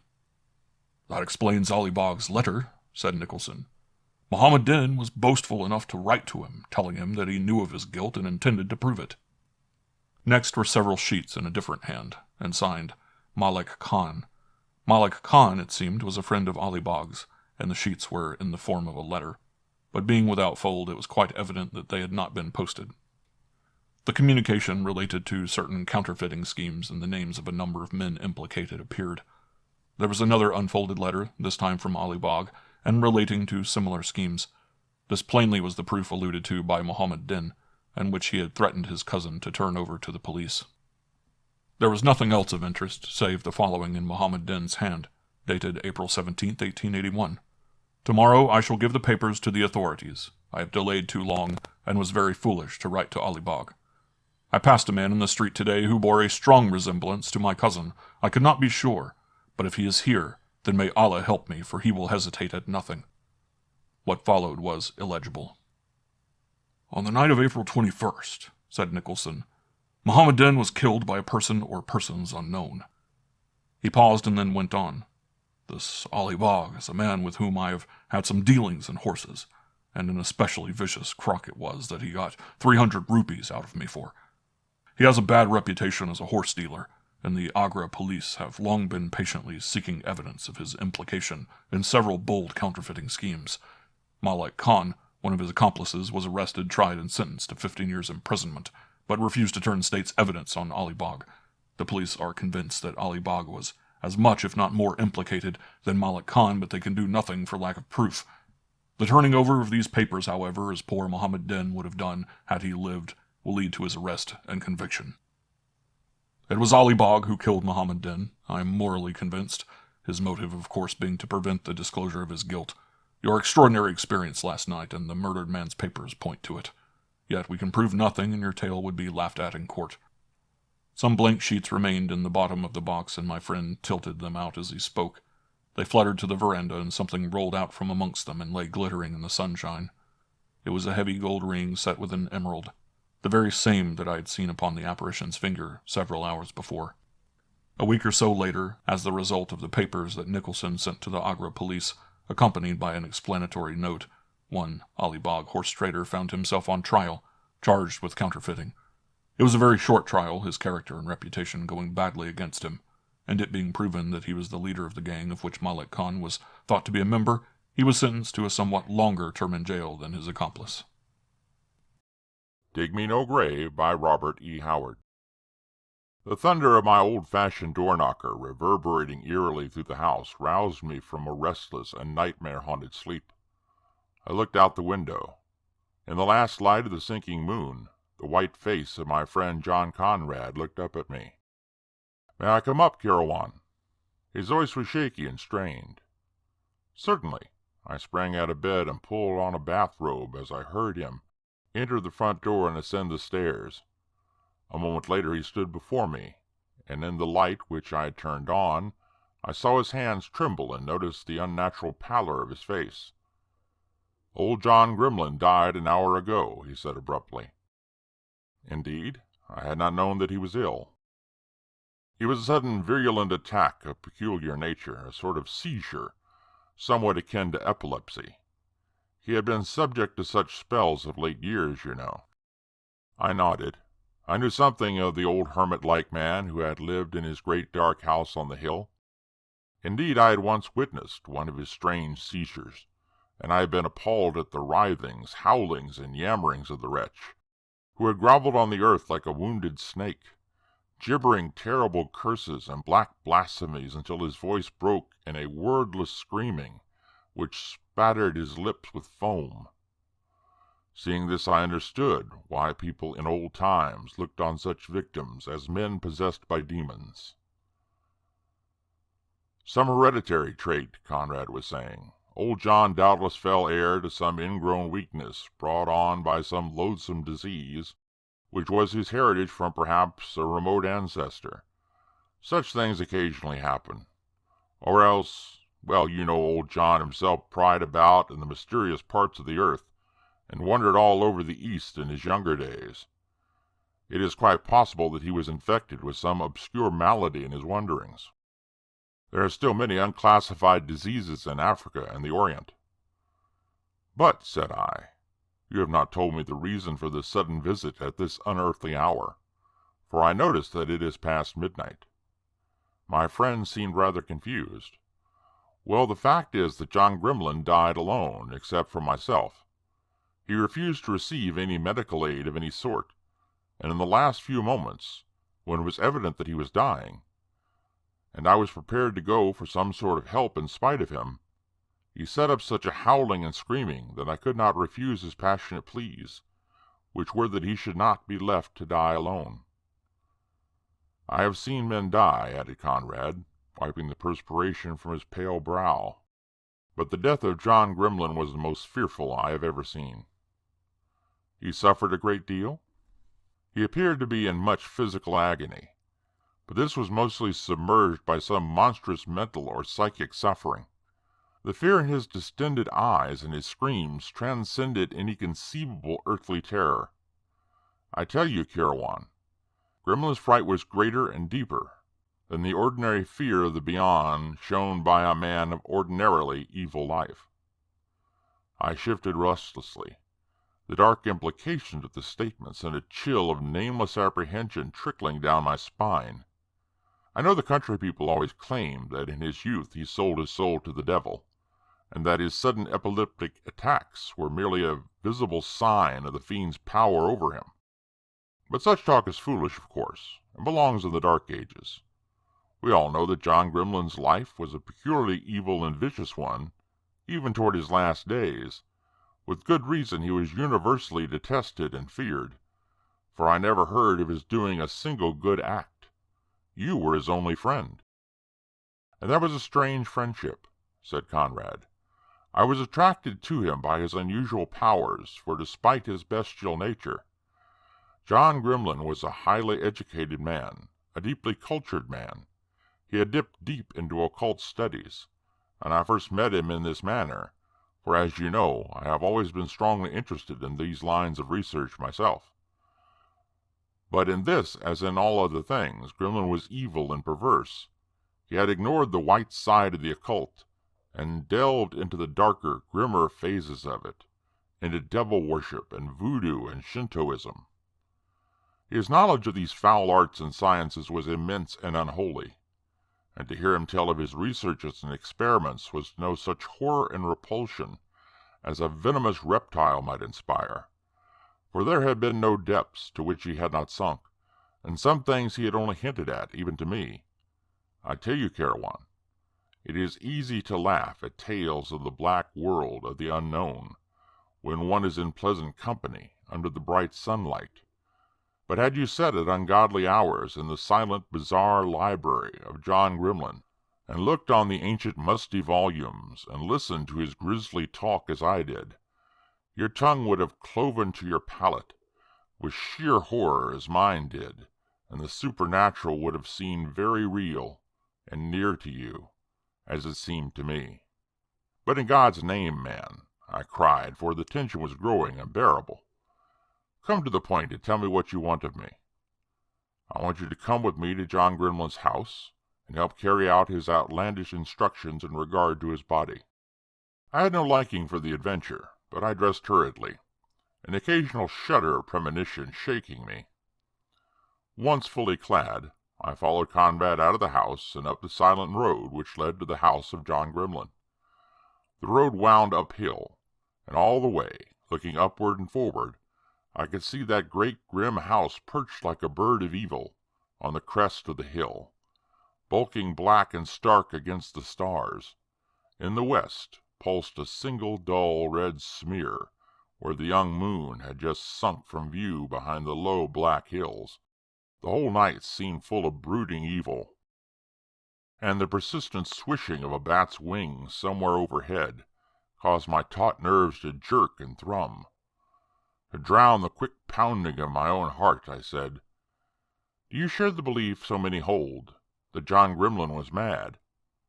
We strode on several paces before Conrad answered, seemingly with a strange reluctance. "But for one incident, I would say no man was ever saner. But one night in his study, he seemed suddenly to break all bonds of reason. He had discoursed for hours on his favorite subject, black magic, when suddenly he cried, as his face lit with a weird, unholy glow, 'Why should I sit here babbling such child's prattle to you? These voodoo rituals, these Shinto sacrifices, feathered snakes, goats without horns, black leopard cults, bah! Filth and dust that the wind blows away, dregs of the real unknown, the deep mysteries, mere echoes from the abyss. I could tell you things that would shatter your paltry brain. I could breathe into your ear names that would wither you like a burnt weed. What do you know of Yog-Sothoth? Of Cthulhu's and the sunken cities? None of these names is even included in your mythologies. Not even in your dreams have you glimpsed the black cyclopean walls of Koth, or shriveled before the noxious winds that blow from Yuggoth. But I will not blast you lifeless with my black wisdom. I cannot expect your infantile brain to bear what mine holds. Were you as old as I, had you seen, as I have seen, kingdoms crumble and generations pass away, had you gathered as ripe grain the dark secrets of the centuries?" He was raving away, his wildly lit face scarcely human in appearance, and suddenly, noting my evident bewilderment, he burst into a horrible cackling laugh. "Gad," he cried in a voice and accent strange to me, "methinks I've frighted ye. And certes, it is not to be marvelled at. Seeth ye but a naked savage in the arts of life after all? Ye think I be old, eh? Why, ye gaping lout, ye'd drop dead were I to divulge the generations of men I've known." But at this point such horror overcame me that I fled from him as from an adder, and this high-pitched diabolical laughter followed me out of the shadowy house. Some days later I received a letter apologizing for his manner and ascribing it candidly, too candidly, to drugs. I did not believe it, but I renewed our relations after some hesitation. "It sounds like utter madness," I muttered. "Yes," admitted Conrad hesitantly. "But, Kirawan, have you ever seen anyone who knew John Grimlin in his youth?" I shook my head. "I have been at pains to inquire about him discreetly," said Conrad. "He has lived here, with the exception of mysterious absences often for months at a time, for 20 years. The older villagers remember distinctly when he first came and took over that old house on the hill. They all say that in the intervening years he seems not to have aged perceptibly. When he came here he looked just as he does now, or did, up to the moment of his death, of the appearance of a man about 50. I met old von Bonk in Vienna, who said he knew Grimlin when a very young man studying in Berlin 50 years ago, and he expressed astonishment that the old man was still living, for he said at that time Grimlin seemed to be about 50 years of age. I gave an incredulous exclamation, seeing the implication toward which this conversation was trending. "Nonsense! Professor von Bonk is past 80 himself, and liable to the errors of extreme age. He confused this man with another. Yet as I spoke, my flesh crawled unpleasantly, and the hairs on my neck prickled. "Well," shrugged Conrad, "here we are at the house." The huge pile reared up menacingly before us, and as we reached the front door a vagrant wind moaned through the nearby trees, and I started foolishly, as I again heard the ghostly beat of the bat's wings. Conrad turned a large key in the antique lock, and as we entered a cold draught swept across us like a breath from the grave. Mouldy and cold. I shuddered. We groped our way through a black hallway and into a study. And here Conrad lighted a candle, for no gas lights or electric lights were to be found in the house.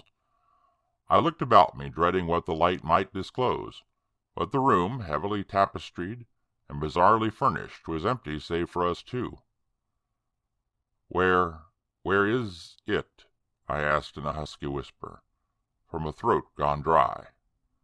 "Upstairs," answered Conrad in a low voice, showing that the silence and mystery of the house had laid a spell on him also. "Upstairs in the library where he died." I glanced up involuntarily. Somewhere above our head the lone master of this grim house was stretched out in his last sleep, silent, his white face set in a grinning mask of death. Panic swept over me, and I fought for control. After all, it was merely the corpse of a wicked old man, who was past harming anyone. This argument rang hollowly in my brain like the words of a frightened child who was trying to reassure himself. I turned to Conrad. He had taken a time-yellowed envelope from an inside pocket. "This," he said, removing from the envelope several pages of closely written time-yellowed parchment, "is in effect the last word of John Grimlin, though God alone knows how many years ago it was written. He gave it to me 10 years ago, immediately after his return from Mongolia. It was shortly after this that he had his first seizure.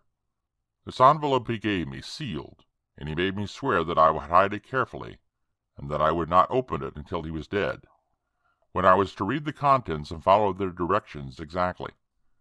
More, he made me swear that no matter what he said or did after giving me the envelope, I would go ahead as first directed. For," he said with a fearful smile, "the flesh is weak, but I am a man of my word, and though I might, in a moment of weakness, wish to retract, it is far, far too late now. You may never understand the matter, but you are to do as I have said." Well, again Conrad wiped his brow.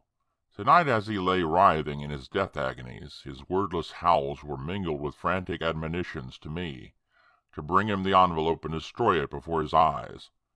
As he yammered this, he forced himself up on his elbows, and with eyes starting and hair standing straight up on his head, he screamed at me in a manner to chill the blood, and he was shrieking for me to destroy the envelope, not to open it.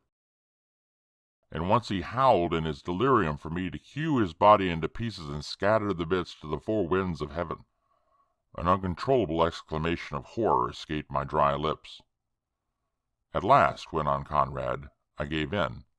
Remembering his commands 10 years ago, I at first stood firm, but at last, as his screeches grew unbearably desperate, I turned to go for the envelope, even though that meant leaving him alone. But as I turned, with one last fearful convulsion in which blood-flecked foam flew from his writhing lips, the life went from his twisted body in a single great wrench." He fumbled at the parchment. "I am going to carry out my promise. The directions herein seem fantastic and may be the whims of a disordered mind, but I gave my word. They are, briefly, that I place his corpse on the great black ebony table in his library, with 7 black candles burning about him. The doors and windows are to be firmly closed and fastened.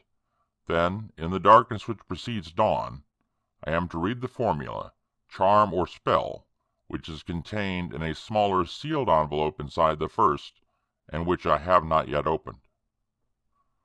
"But is that all?" I cried. "No provisions as to the disposition of his fortune, his estate, or his corpse?"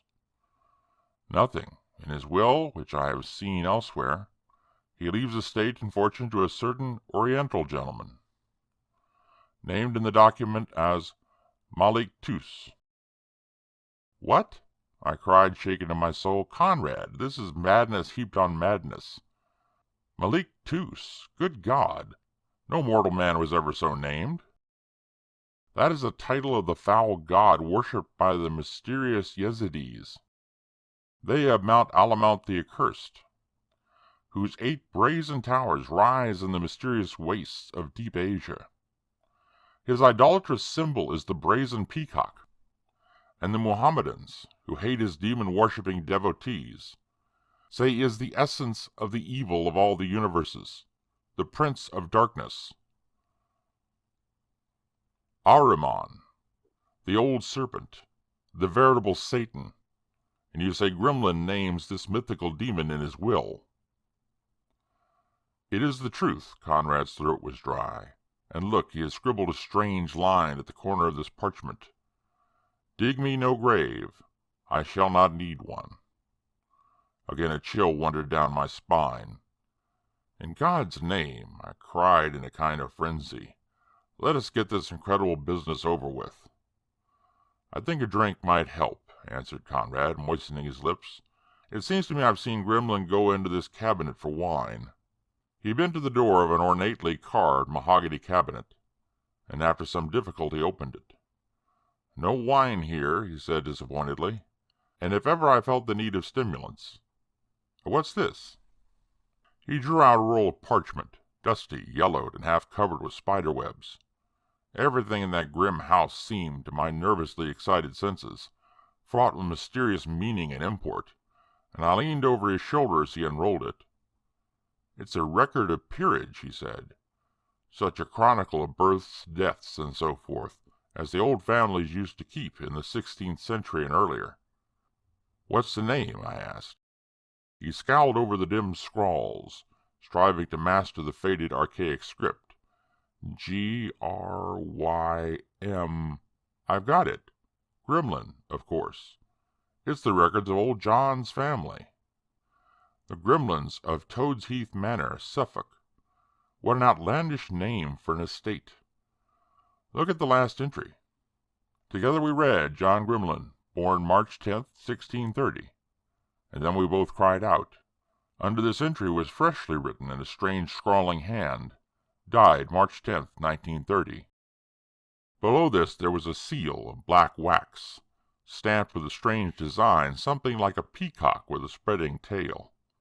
Conrad stared at me speechless. All the color ebbed from his face. I shook myself with the rage engendered by fear.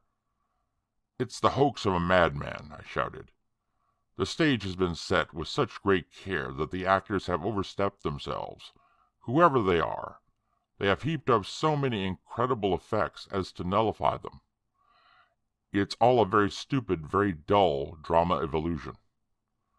And even as I spoke, icy sweat stood out on my body, and I shook as with an ague. With a wordless motion, Conrad turned toward the stairs, taking up a large candle from a mahogany table. It was understood, I suppose, he whispered, that I should go through with this ghastly matter alone, but I had not the moral courage, and now I'm glad I had not. A still horror brooded over the silent house as we went up the stairs. A faint breeze stole in from somewhere and set the heavy velvet hangings rustling, and I visualized stealthy taloned fingers drawing aside the tapestries to fix red gloating eyes upon us. Once I thought I heard the indistinct clumping of monstrous feet somewhere above us, but it must have been the heavy pounding of my own heart. The stairs debouched into a wide, dark corridor, in which our feeble candle cast a faint gleam, which but illuminated our pale faces and made the shadows seem darker by comparison. We stopped at a heavy door, and I heard Conrad's breath draw in sharply, as a man's will when he braces himself physically or mentally. I involuntarily clenched my fists until the nails bit into the palms. Then Conrad thrust the door open. A sharp cry escaped his lips. The candle dropped from his nerveless fingers and went out. The library of John Gremlin was ablaze with light, though the whole house had been in darkness when we entered it. The light came from 7 black candles placed at regular intervals about the great ebony table. On this table, between the candles, I had braced myself against the sight. Now in the face of the mysterious illumination and the sight of the thing on the table, my resolution nearly gave way. John Grimlin had been unlovely in life. In death he was hideous. Yes, he was hideous even though his face was mercifully covered with the same curious silken robe, which, worked in fantastic bird-like designs, covered his whole body except the crooked claw-like hands and the bare withered feet. A strangling sound came from Conrad. "My God," he whispered, "what is this? I laid his body out on the table and placed the candles about it, but I did not light them, nor did I place that robe over the body. And there were bedroom slippers on his feet when I left." He halted suddenly. We were not alone in the death-room. At first we had not seen him, as he sat in the great armchair, in a farther nook of a corner, so still that he seemed a part of the shadows cast by the heavy tapestries. As my eyes fell upon him, a violent shuddering shook me, and a feeling akin to nausea racked the pit of my stomach. My first impression was of vivid, oblique yellow eyes which gazed unwinkingly at us. Then the man rose and made a deep salaam, and we saw that he was an Oriental. Now when I strive to etch him clearly in my mind, I can resurrect no plain image of him. I only remember those piercing eyes and the yellow fantastic robe he wore. We returned his salute mechanically, and he spoke in a low, refined voice. "Gentlemen, I crave your pardon. I have made so free as to light the candles. Shall we now proceed with the business pertaining to our mutual friend?" He made a slight gesture toward the silent bulk on the table. Conrad nodded, evidently unable to speak. The thought flashed through our minds at the same time. This man had also been given a sealed envelope. But how had he come to the Grimlin house so quickly? John Grimlin had been dead scarcely 2 hours, and to the best of our knowledge no one knew of his demise but ourselves. And how had he got into the locked and bolted house? The whole affair was grotesque and unreal in the extreme. We did not even introduce ourselves or ask the stranger his name. He took charge in a matter-of-fact way, and so under the spell of horror and illusion were we, that we moved dazedly, involuntarily obeying his suggestions, given us in a low, respectful tone. I found myself standing on the left side of the table, looking across its grisly burden at Conrad. The Oriental stood with arms folded and head bowed at the head of the table, nor did it then strike me as being strange that he should stand there, instead of Conrad, who was to read what Grimlin had written. I found my gaze drawn to the figure worked on the breast of the stranger's robe in black silk. A curious figure, somewhat resembling a peacock, and somewhat resembling a bat, or a flying dragon. I noted with a start that the same design was worked on the robe covering the corpse. The doors had been locked, the windows fastened down. Conrad, with a shaky hand, opened the inner envelope and fluttered open the parchment sheets contained therein. These sheets seemed much older than those containing the instructions to Conrad in the larger envelope. Conrad began to read in a monotonous drone which had the effect of hypnosis on the hearer. So at times the candles grew dim in my gaze, and the room and its occupants swam strange and monstrous, veiled and distorted like an hallucination. Most of what he read was gibberish. It meant nothing, yet the sound of it and the archaic style of it filled me with an intolerable horror. "To ye contract elsewhere recorded, I, John Grimlin, hereby swear by ye name of ye nameless one, to keep good faith. Wherefore do I now write in blood these words spoken to me in this grim and silent chamber, in ye dead city of Coth, whereto no mortal man hath attained but me. These same words now, writ down by me to be read over my body at ye appointed time, to fulfill my part of ye bargain, which I entered into of mine own free will and knowledge, being of right mind and 50 years of age, this year of 1680 A.D. Here beginneth ye incantation. Before man was, ye elder ones were, and even yet their Lord dwelleth among ye shadows, to which if a man set his foot, he may not turn upon his track. The words merged into a barbaric gibberish as Conrad stumbled through an unfamiliar language, a language faintly suggesting the Phoenician, but shuddery with the touch of a hideous antiquity beyond any remembered earthly tongue. One of the candles flickered and went out. I made a move to relight it, but emotion from the silent Oriental stayed me. His eyes burned into mine and shifted back to the still form on the table. The manuscript had shifted back into its archaic English. An immortal which gaineth to ye black citadels of Koth, and speaks with ye dark lord whose face is hidden, for a price may he gain his heart's desire, riches and knowledge beyond counting, and life beyond mortal span, even 250 years. Again Conrad's voice trailed off into unfamiliar gutturals. Another candle went out. Let not ye mortal flinch, as ye time draweth nigh for payment, and ye fires of hell lay hold upon ye vitals as the sign of reckoning. For ye, Prince of Darkness, taketh his due in ye end, and he is not to be cozened. What ye have promised, that ye shall deliver. Augantha na Shuba. At the first sound of those barbaric accents, a cold hand of terror locked about my throat. My frantic eyes shot to the candles, and I was not surprised to see another flicker out. Yet there was no hint of any draught to stir the heavy black hangings. Conrad's voice wavered. He drew his hand across his throat, gagging momentarily. The eyes of the Oriental never altered. Among ye sons of men glide strange shadows forever. Men see ye tracks of ye talons, but not ye feet that make them. Over ye souls of men spread great black wings. There is but one black master, though men call him Sathanas, and Beelzebub, and Apollyon, and Ahriman, and Malik-Tus. Mists of horror engulfed me.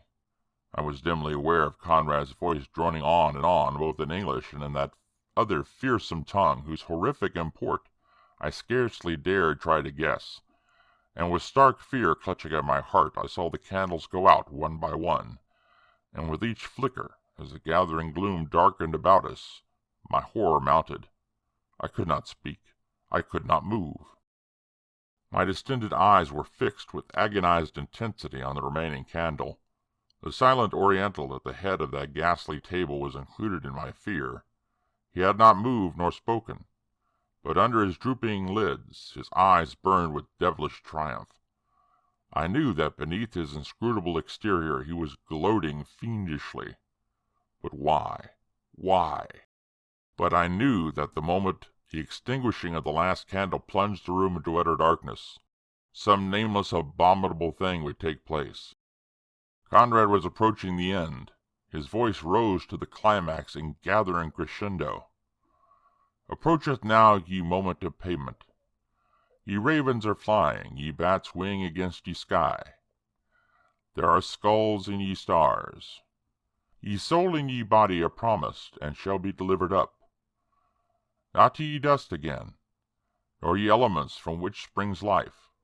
The candles flickered slightly. I tried to scream, but my mouth gaped to a soundless yammering. I tried to flee, but I stood frozen, unable even to close my eyes. Ye abyss yawns, and ye debt is to pay. Ye light fails, ye shadows gather.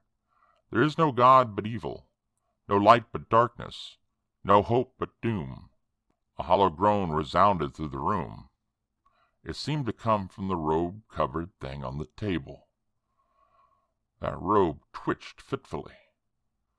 O wings in ye black dark! I started violently. A faint swish sounded in the gathering shadows. The stir of the dark hangings. It sounded like the rustle of gigantic wings. O red eyes in ye shadows! What is promised, what is writ in blood is fulfilled. Ye light is gulfed in blackness. Ya Koth! The last candle went out suddenly, and a ghastly, unhuman cry that came not from my lips or from Conrad's burst unbearably forth. Horror swept over me like a black icy wave. In the blind dark I heard myself screaming terribly. Then with a swirl and a great rush of wind something swept the room, flinging the hangings aloft and dashing chairs and tables crashing to the floor. For an instant an intolerable odor burned our nostrils. A low, hideous tittering mocked us in the blackness, and silence fell like a shroud. Somehow Conrad found a candle and lighted it. The faint glow showed us the room in fearful disarray, showed us each other's ghastly faces, and showed us the black ebony table, empty. The doors and windows were locked as they had been, but the Oriental was gone, and so was the corpse of John Grimlin.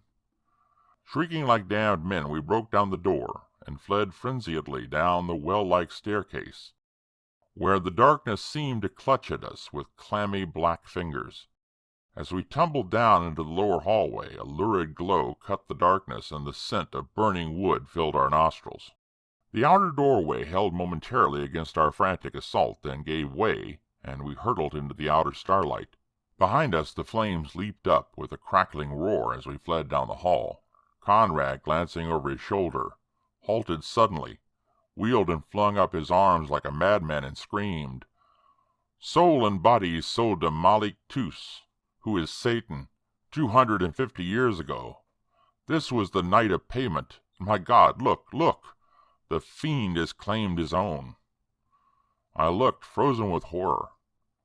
Flames had enveloped the whole house with appalling swiftness, and now the great mass was etched against the shadowed sky, a crimson inferno, and above the holocaust hovered a gigantic black shadow like a monstrous bat, and from its dark clutch dangled a small white thing, like the body of a man, dangling limply.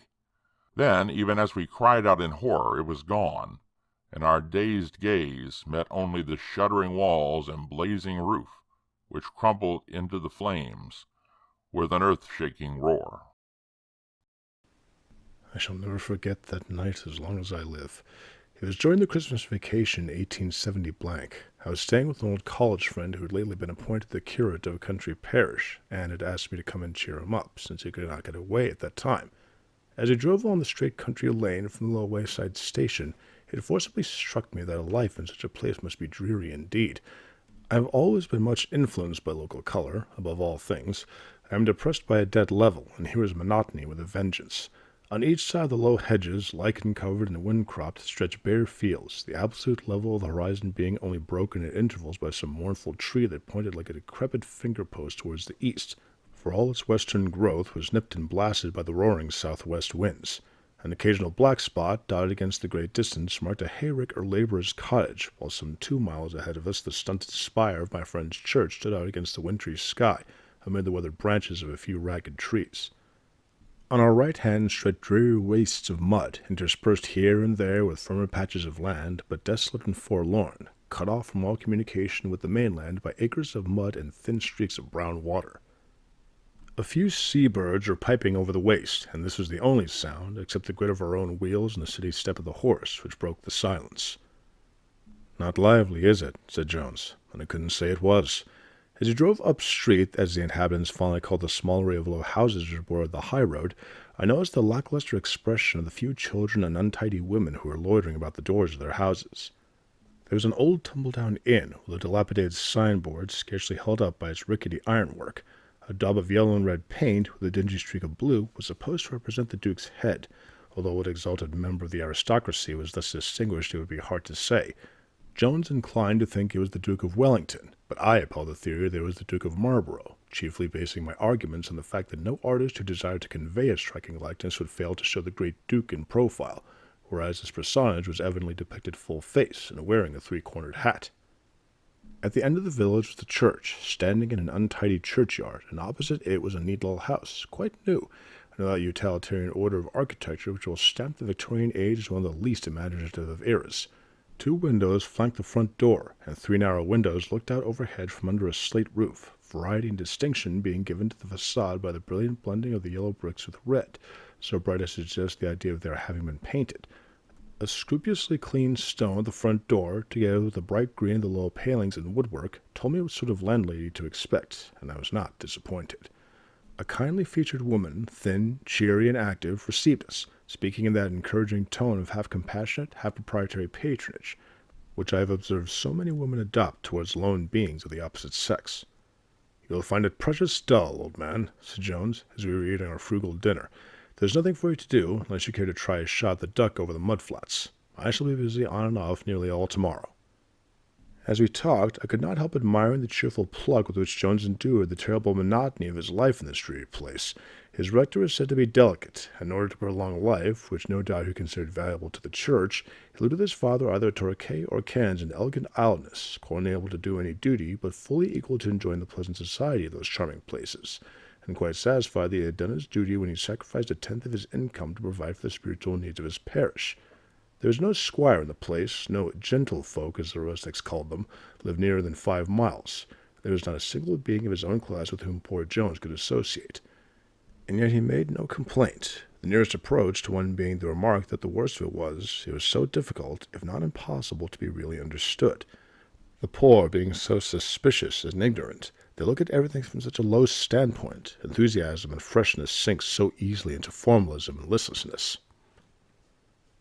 The next day, finding that I really could be of no use, and feeling awkward and bored, as a man always is when another is actively doing his duty, I went off to the marshes to see if I could get any sport. I took some sandwiches and a flask with me, not intending to return till dinner. After wandering about for some time, crossing dike after dike by treacherous rails more or less rotten, I found myself on the edge of a wide mere. I could see some duck out in the middle. Standing far out in the shallow water was a heron. They were all out of shot, and I saw I should do no good without a duck punt. I sat down on an old pile left on the top of the sea-wall, which had been lately repaired. The duck looked very tempting, but I doubt if I should do much good in broad daylight, even if I had a duck punt without a duck gun. After sitting disconsolately for some time, I got up and wandered on. The dreariness of the scene was most depressing. Everything was brown and gray. Nothing broke the monotony of the wide-stretching mere. The whole scene gave me the impression of a straight line of interminable length, with a speck in the center of it. That speck was myself. At last, as I turned an angle in the sea wall, I saw something lying above high water mark, which looked like a boat. Rejoiced to see any signs of humanity, I quickened my pace. It was a boat, and better still, a duck punt. As I came nearer, I could see that she was old and very likely leaky, but here was a prospect of adventure, and I was not going to be readily daunted. On examination, the old craft seemed more watertight than I expected. At least she held water very well, and if she kept it in, she must equally well keep it out. I turned her over to run the water out, and then dragging the crazy old boat over the line of seaweed, launched her. But now a real difficulty met me. The paddles were nowhere to be seen. They had doubtless been taken away by the owner, and would be little use searching for them. But a stout stick would do to punt her over the shallow water. After some little search, I found an old stake which would answer well. This was real luck. I had now some hope of bagging a few duck, at any rate. I was afloat, and I could explore the little islets which barely rose above the brown water. I might at least find some rabbits on them. I cautiously pulled myself towards the black dots, but before I came within range, up rose first one, then another, and another, like a string of beads, and the whole flight went, with outstretched necks and rapidly beating wings, away to my right, and seemed to pitch again beyond a low island some half-mile away. The heron had long ago taken himself off, so there was nothing to be done but pull across the mud in pursuit of the duck. I had not gone many yards when I found that I was going much faster than I expected, and soon saw the cause. The tide was falling, and I was being carried along with it. This would bring me nearer to my ducks, and I lazily guided the punt with the stake. On rounding the island, I found a new source of interest. The mere opened out to a much larger extent, and away towards my right I could see a break in the lowland, as if a wide ditch had been cut through. While in this opening, ever and anon dark objects rose up and disappeared again in a way I could not account for. The water seemed to be running off the mudflats, and I saw that if I did not wish to be left high, but not dry, on the long slimy waste, I must careful to keep in the little channels or lakes, which acted as natural drains to the acres of greasy mud. A conspicuous object attracted my attention some mile or more towards the opening in the land. It was a vessel lying high up on the mud, and looking as if she was abandoned. The ducks had pitched 100 yards or so beyond the island, and I approached as cautiously as I could, but just as I was putting down the stake to take up my gun, there was a swift sound of beating wings and splashing water, and away my birds flew, low over the mud, towards the old hulk. Here was a chance, I thought. If I could get on board and remain hidden, I might, by patiently waiting, get a shot.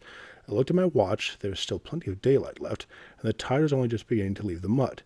I punted away, therefore, with renewed hope, and she was not long getting up to the old ship. There was just sufficient water over the mud to allow me to approach within 10 or 12 feet, but further I could not push the punt. This was disappointing.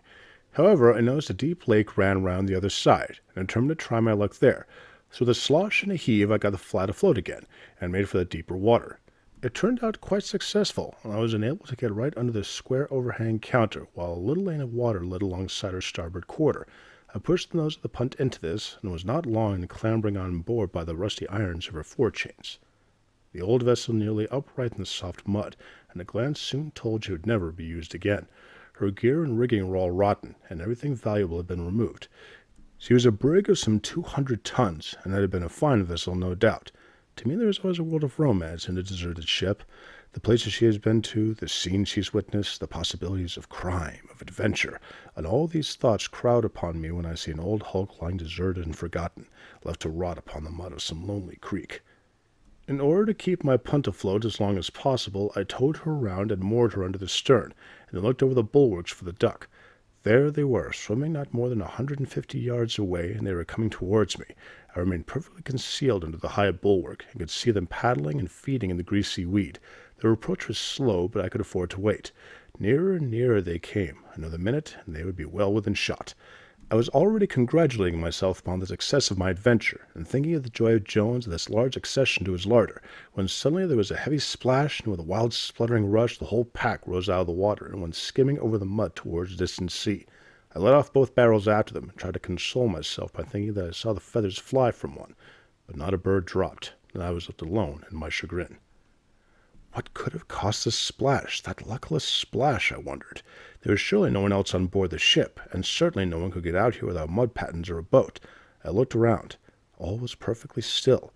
Nothing broke the monotony of the gray scene, sodden and damp and lifeless.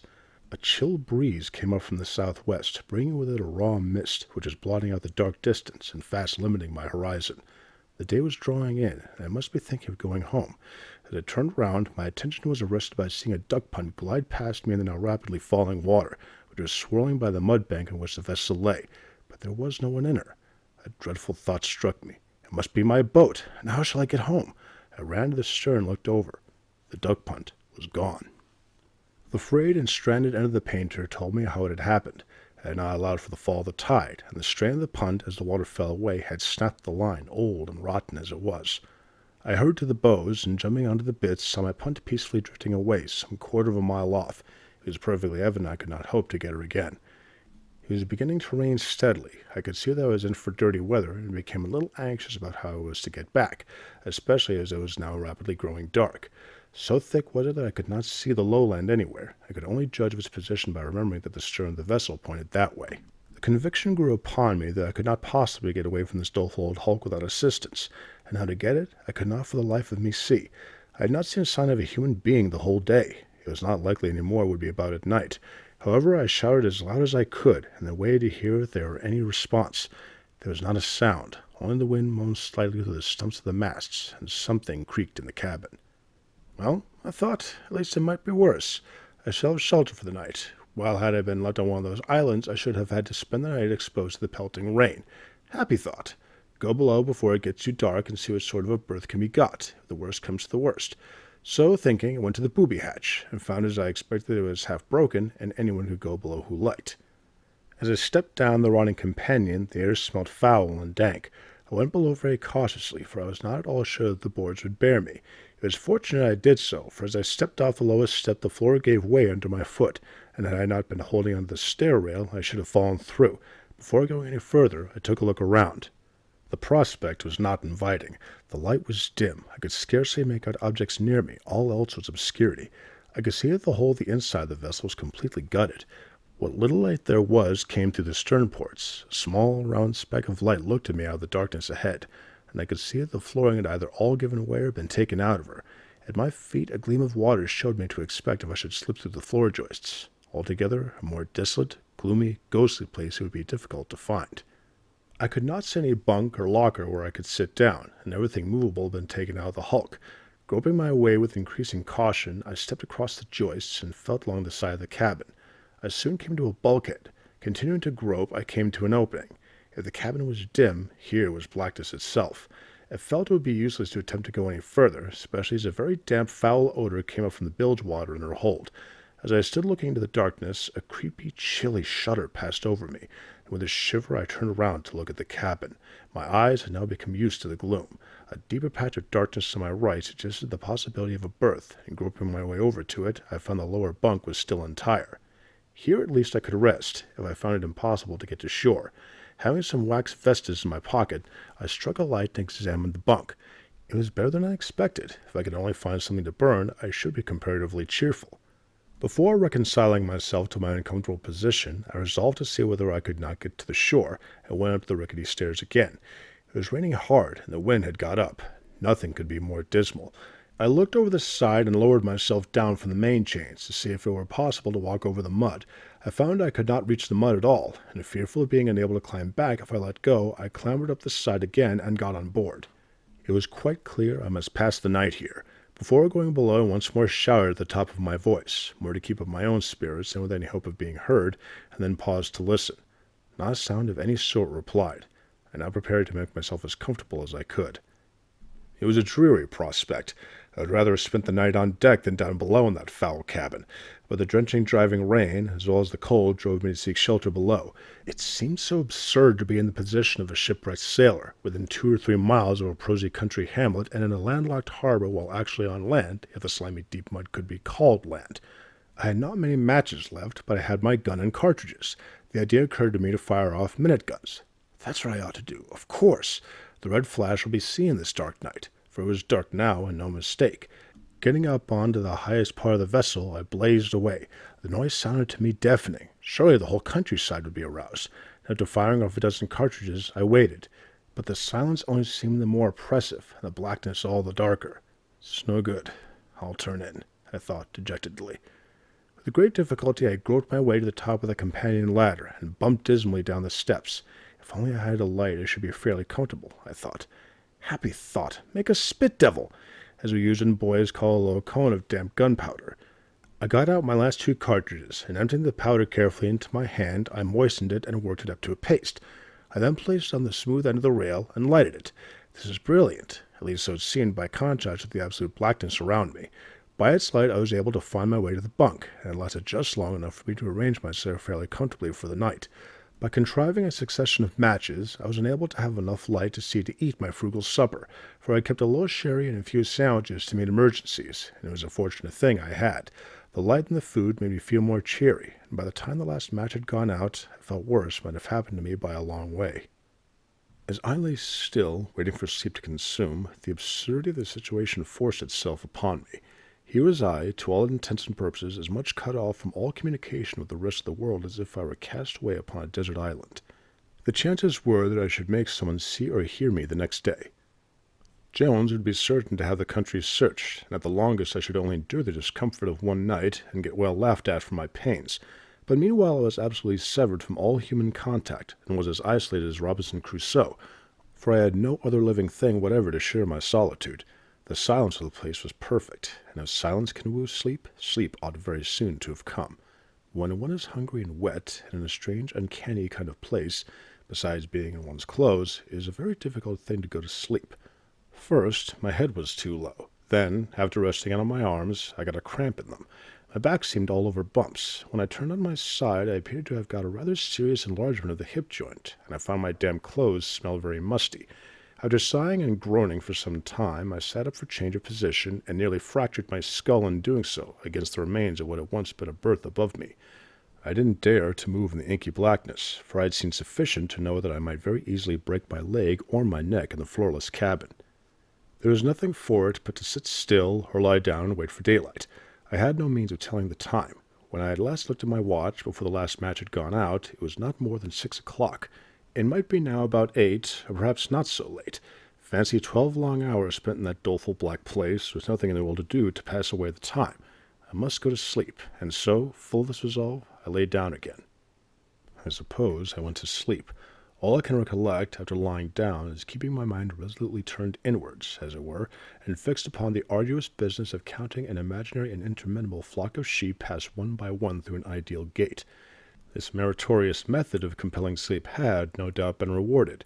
but I have no means of knowing how long I slept, and I cannot tell what hour of the night the following strange circumstances occurred, for occur they certainly did, and I am as perfectly convinced that I was the oral witness to some ghastly crime as I am that I am writing these lines.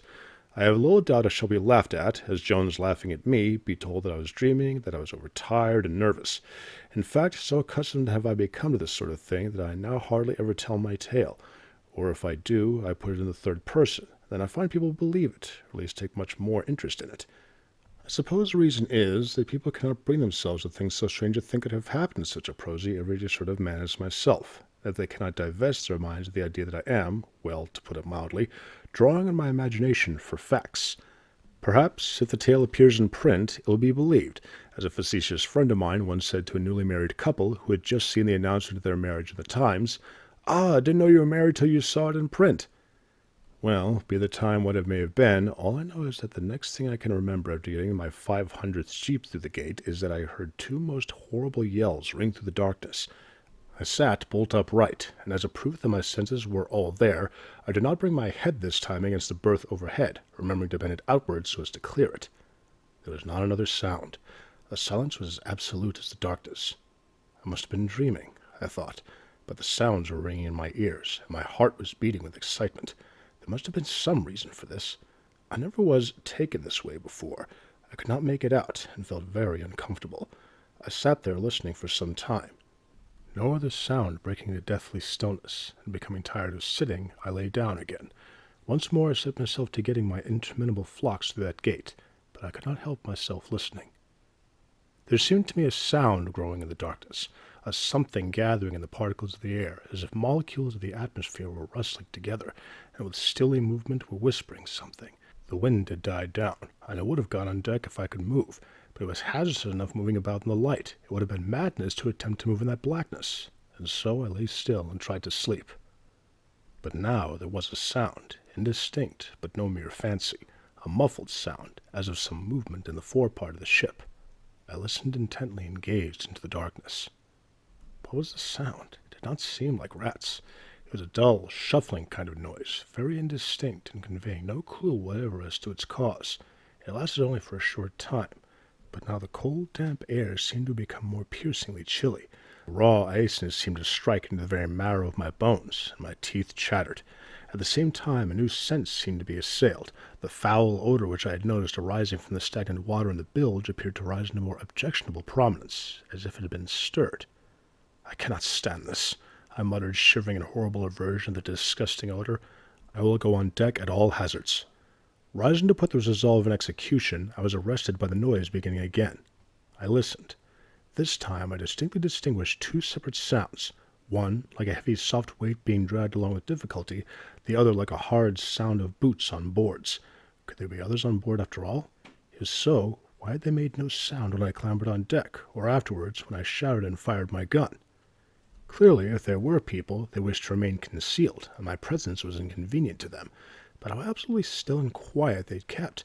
It appeared incredible that there should be anyone. I listened intently. The sound had ceased again, and once more the most absolute stillness reigned around. A gentle swishing, wobbling, lapping noise seemed to form itself in the darkness. It increased until I recognized the chattering and bubbling of water. It must be the tide which is rising, I thought. It has reached the rudder and is eddying round the stern-post. This also accounted, in my mind, for the other noises, because, as the tide surrounded the vessel, and she thus became waterborne, all kinds of sounds might be produced in the old hulk as she resumed her upright position. However, I could not get rid of the chilly, horrid feeling those two screams had produced, combined with the disgusting smell, which was getting more and more obtrusive. It was foul, horrible, revolting, like some carrion, putrid and noxious. I prepared to take my chances of damage, and rose up to grope my way to the companion ladder. It was a more difficult job than I had any idea of. I had my gun, it was true, and with it I could feel for the joists, but when once I let go of the edge of the bunk I had nothing to steady me, and nearly went headlong at the first step. Fortunately, I reached back in time to prevent my fall, but this attempt convinced me that I had better endure the strange horrors of the unknown than the certain miseries of a broken leg or neck. I sat down, therefore, on the bunk. Now that my own movements had ceased, I became aware that the shuffling noise was going on all the time. Well, thought I, they may shuffle. They won't hurt me, and I shall go to sleep again. So reflecting, I lay down, holding my gun, ready to use as a club if necessary. Now, it is all very well to laugh at superstitious terrors. Nothing is easier than to obtain a cheap reputation for brilliancy, independence of thought, and courage by dreading the fear of the supernatural and comfortably seated in a drawing room well lighted and with company. But put those scoffers in a like situation with mine, and I don't believe they would have been any more free from a feeling the reverse of bold, mocking, and comfortable than I was. I had read that most powerful ghost story, The Haunted and the Haunters, by the late Lord Lytton, and the vividness of that weird tale had always impressed me greatly. Was I actually now to experience in my own person, and with no possibility of escape, the trying ordeal that bold ghost hunter went through under much more favorable circumstances? He at least had a servant with him. He had fuel and a light, and above all, he could get away when he wanted to.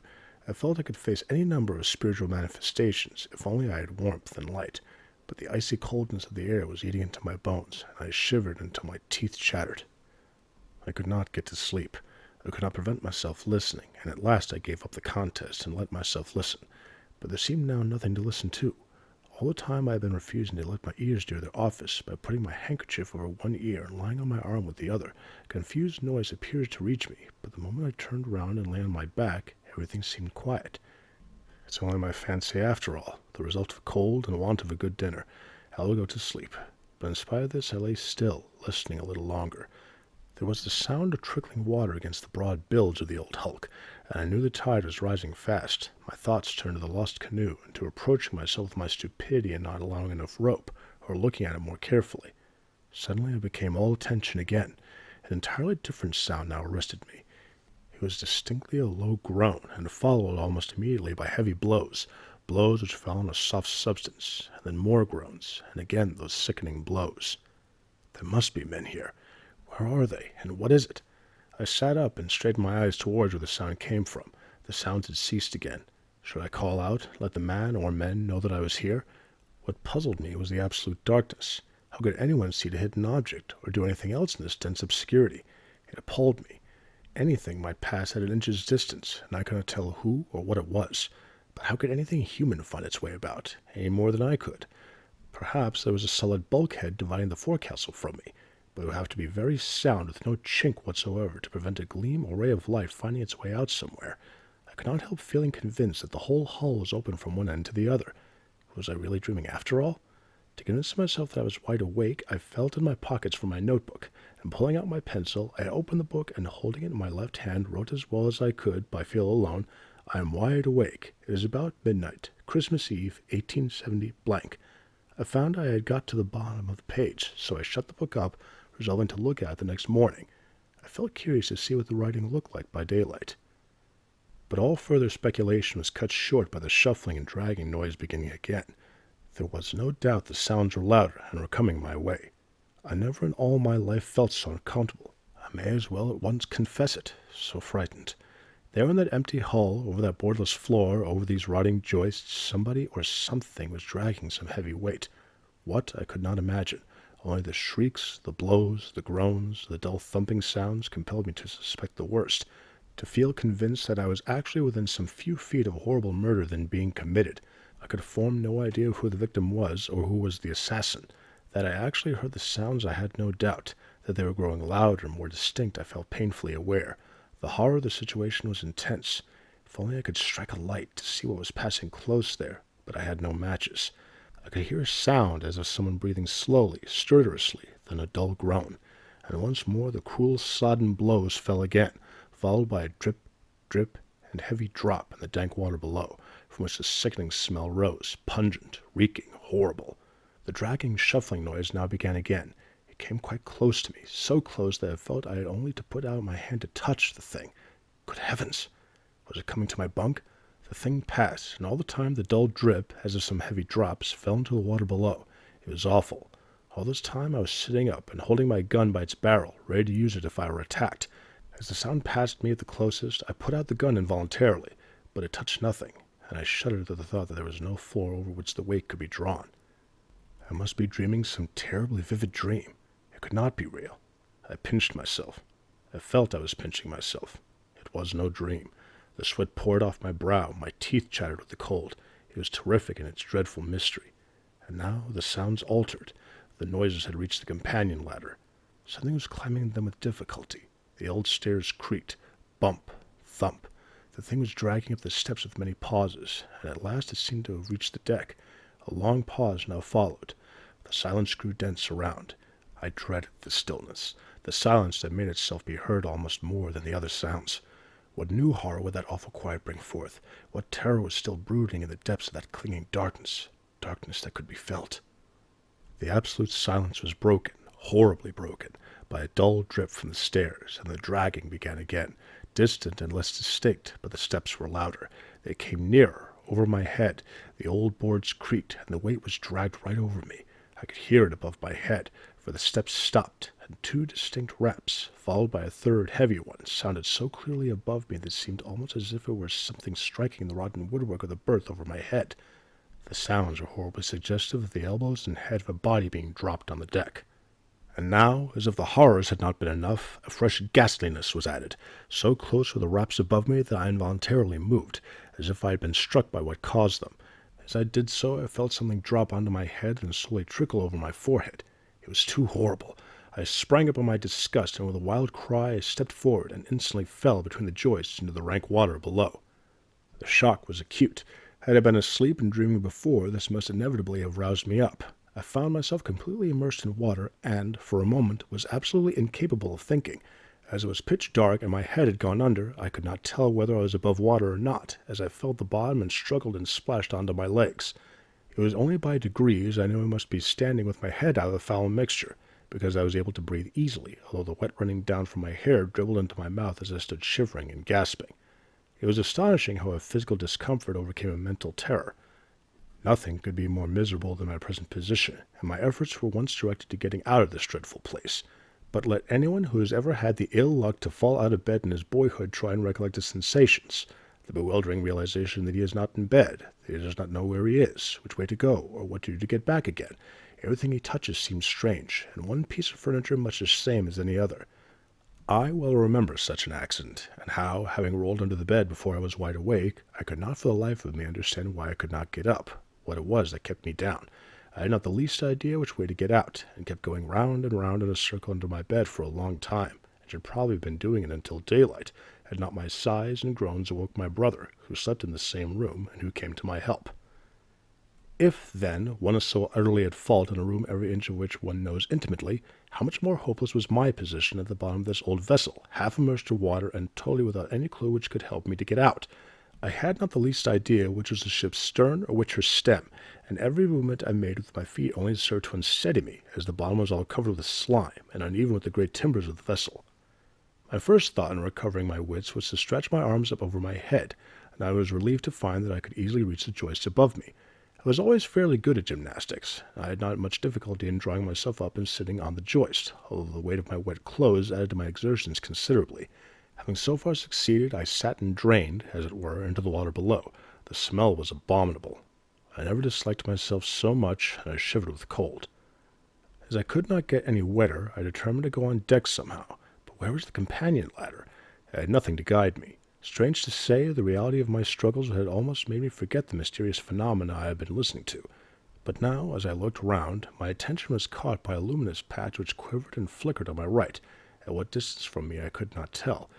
It was like the light from a glowworm, only larger and changing in shape, sometimes elongated like a lambent oval, and then it would sway one way or another, as if caught in a draught of air.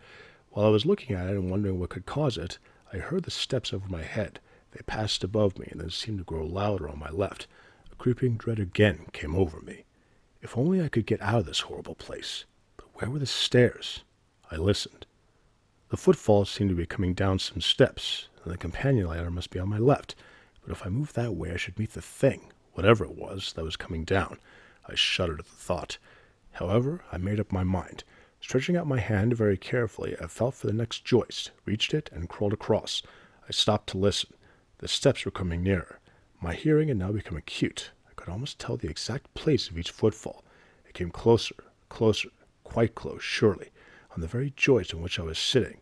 I thought I could feel the joist quiver, and involuntarily moved my hand to prevent the heavy tread falling on it. The steps passed on, grew fainter, and ceased, as I drew near the pale lambent light.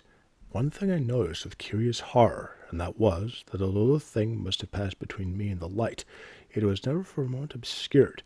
which it must have been had anybody or substance passed between, and yet I was certain that the steps went directly from me to it.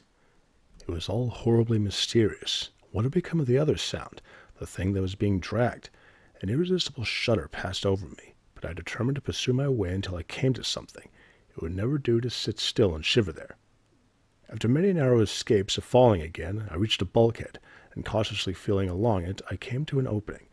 It was the companion ladder. By this time my hands, by feeling over the joists, had become dry again. I felt along the steps to be quite sure that it was the stairs, and in doing so I touched something wet, sticky, clammy. Oh, horror! What was it? A cold shiver shook me nearly off the joist, and I felt an unutterable sense of repulsion to going down.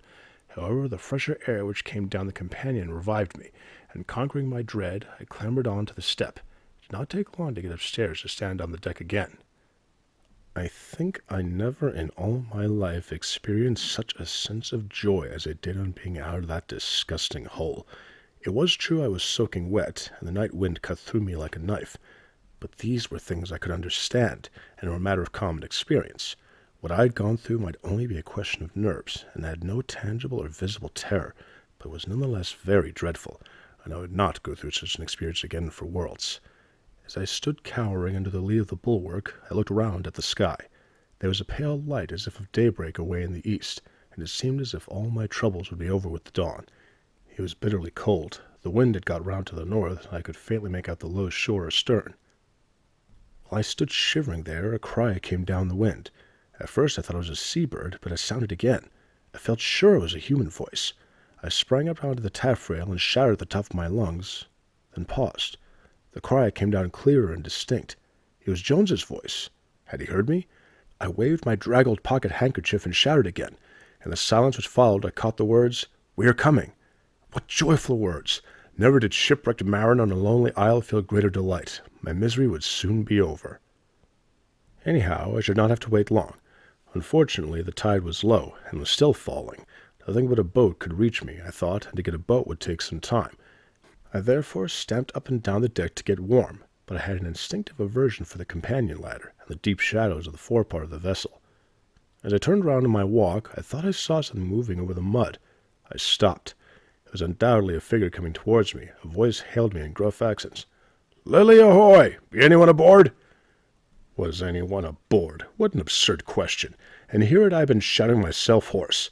However, I quickly reassured him, and then understood why my rescuer did not sink in the soft mud. He had mud pattens on. Coming up as close as he could, he shouted to me to keep clear, and then threw first one, then the other, clattering wood and board onto the deck. I found them, and under the instructions of my friend, I did not take long in putting them on. The man was giving me directions as to how to manage, but I did not care how much wetter I got, and dropped over the side into the slime. Sliding and straddling, I managed to get up to my friend, and then together we skated, as it were, to the shore, although skating very little represents the awkward splashes and slips I made on my way to land. I found quite a little crowd awaiting me on the bank, but Jones, with ready consideration, hurried me off to a cart he had in a lane near, and drove me home. I told him the chief points of the adventure on our way home, but did not say anything of the curious noises. It is odd how shy a man feels at telling what he knows people will never believe. It was not until the evening of the next day that I began to tell him, and then only after I was fortified by an excellent dinner and some very good claret. Jones listened attentively. He was far too kindly and well-bred to laugh at me, but I could see he did not believe one word as to the reality of the occurrence. "Very strange! How remarkable! Quite extraordinary!" he kept saying, with evident interest. But I was sure he put it all down to my fatigue and disordered imagination, and so, to do him justice, has everybody else to whom I have told the tale since.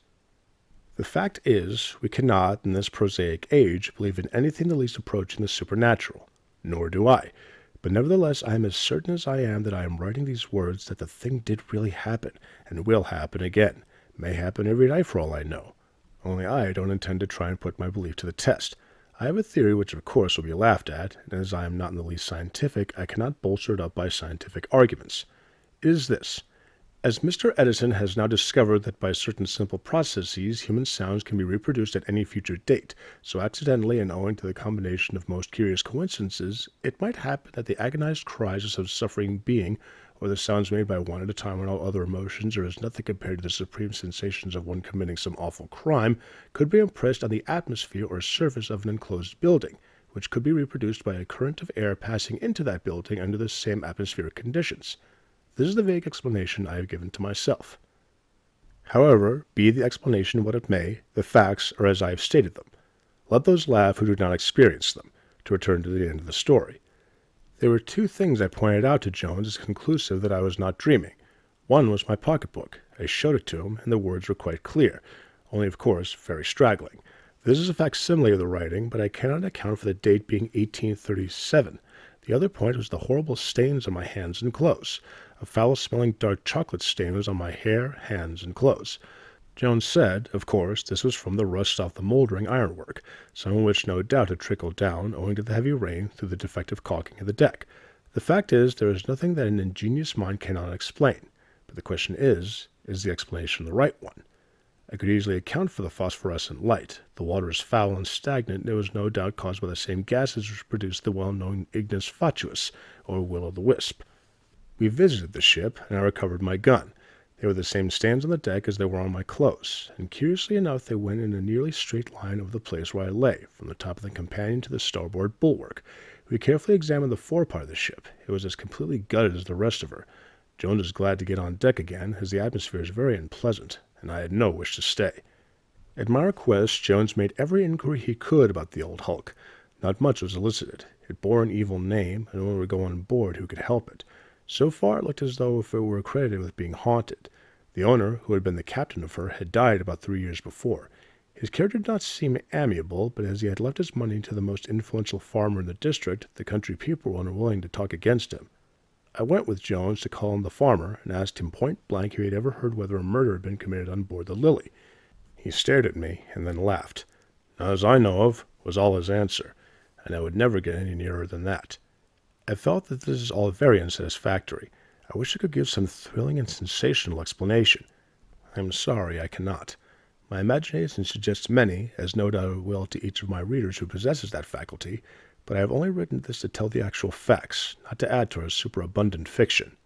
If ever I come across any details bearing upon the subject, I will not fail to communicate them at once.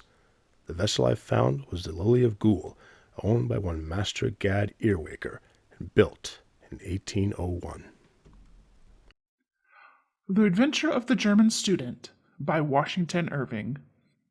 On a stormy night, in the tempestuous times of the French Revolution, a young German was returning to his lodgings at a late hour across the old part of Paris.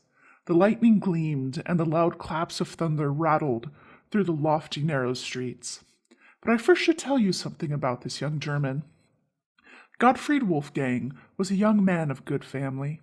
He had studied for some time at Göttingen, but being of a visionary and enthusiastic character, he had wandered into those wild and speculative doctrines which have so often bewildered German students. His secluded life, his intense application, and the singular nature of his studies had an effect on both mind and body. His health was impaired, his imagination diseased. He had been indulging in fanciful speculations on spiritual essences until, like Swedenborg, he had an ideal world of his own around him. He took up a notion, I do not know from what cause, that there was an evil influence hanging over him, an evil genius or spirit seeking to ensnare him and ensure his perdition. Such an idea working on his melancholy temperament produced the most gloomy effects. He became haggard and desponding. His friends discovered the mental malady preying upon him, and determined that the best cure was a change of scene. He was sent, therefore, to finish his studies amidst the splendors and gaieties of Paris. Wolfgang arrived at Paris at the breaking out of the Revolution. The popular delirium at first caught his enthusiastic mind, and he was captivated by the political and philosophical theories of the day. But the scenes of blood which followed shocked his sensitive nature, disgusted him with society and the world, and made him more than ever a recluse. He shut himself up in a solitary apartment in the Pays Latin, the quarter of students. There, in a gloomy street not far from the monastic walls of the Sorbonne, he pursued his favorite speculations. Sometimes he spent hours together in the great libraries of Paris, those catacombs of departed authors, rummaging among their hordes of dusty and obsolete works in quest of food for his unhealthy appetite. He was, in a manner, a literary ghoul, feeding in the charnel houses of decayed literature. Wolfgang, though solitary and recluse, was of an ardent temperament, but for a time operated merely upon his imagination. He was too shy and ignorant of the world to make any advances to the fair, but he was a passionate admirer of female beauty, and in his lonely chamber would often lose himself in reveries on forms and faces which he had seen, and his fancy would deck out images of loveliness far surpassing the reality. While his mind was in this excited and sublimated state, a dream produced an extraordinary effect upon him. It was of a female face of transcendent beauty. So strong was the impression made that he dreamt of it again and again. It haunted his thoughts by day, his slumbers by night. In fine, he became passionately enamored of the shadow of a dream. This lasted so long that it became one of those fixed ideas which haunt the minds of melancholy men, and are at times mistaken for madness. Such was Gottfried Wolfgang, and such his situation at the time I mentioned. He was returning home late one stormy night through some of the old and gloomy streets of the Marais, the ancient part of Paris. The loud claps of thunder rattled among the high houses of the narrow streets. He came to the Place de Grève, the square where public executions are performed. The lightning quivered about the pinnacles of the ancient Hôtel de Ville and shed flickering gleams over the open space in front. As Wolfgang was crossing the square, he shrank back with horror at finding himself close to the guillotine. It was the height of the reign of terror, when this dreadful instrument of death stood ever ready, and its scaffold was continually running with the blood of the virtuous and the brave. It had that very day been actively employed in the work of carnage, and there it stood in grim array amidst a silent and sleeping city, waiting for fresh victims. Wolfgang's heart sickened within him, and he was turning shuddering from the horrible engine, when he beheld a shadowy form cowering, as it were, at the foot of the steps which led up to the scaffold. A succession of vivid flashes of lightning revealed it more distinctly. It was a female figure, dressed in black.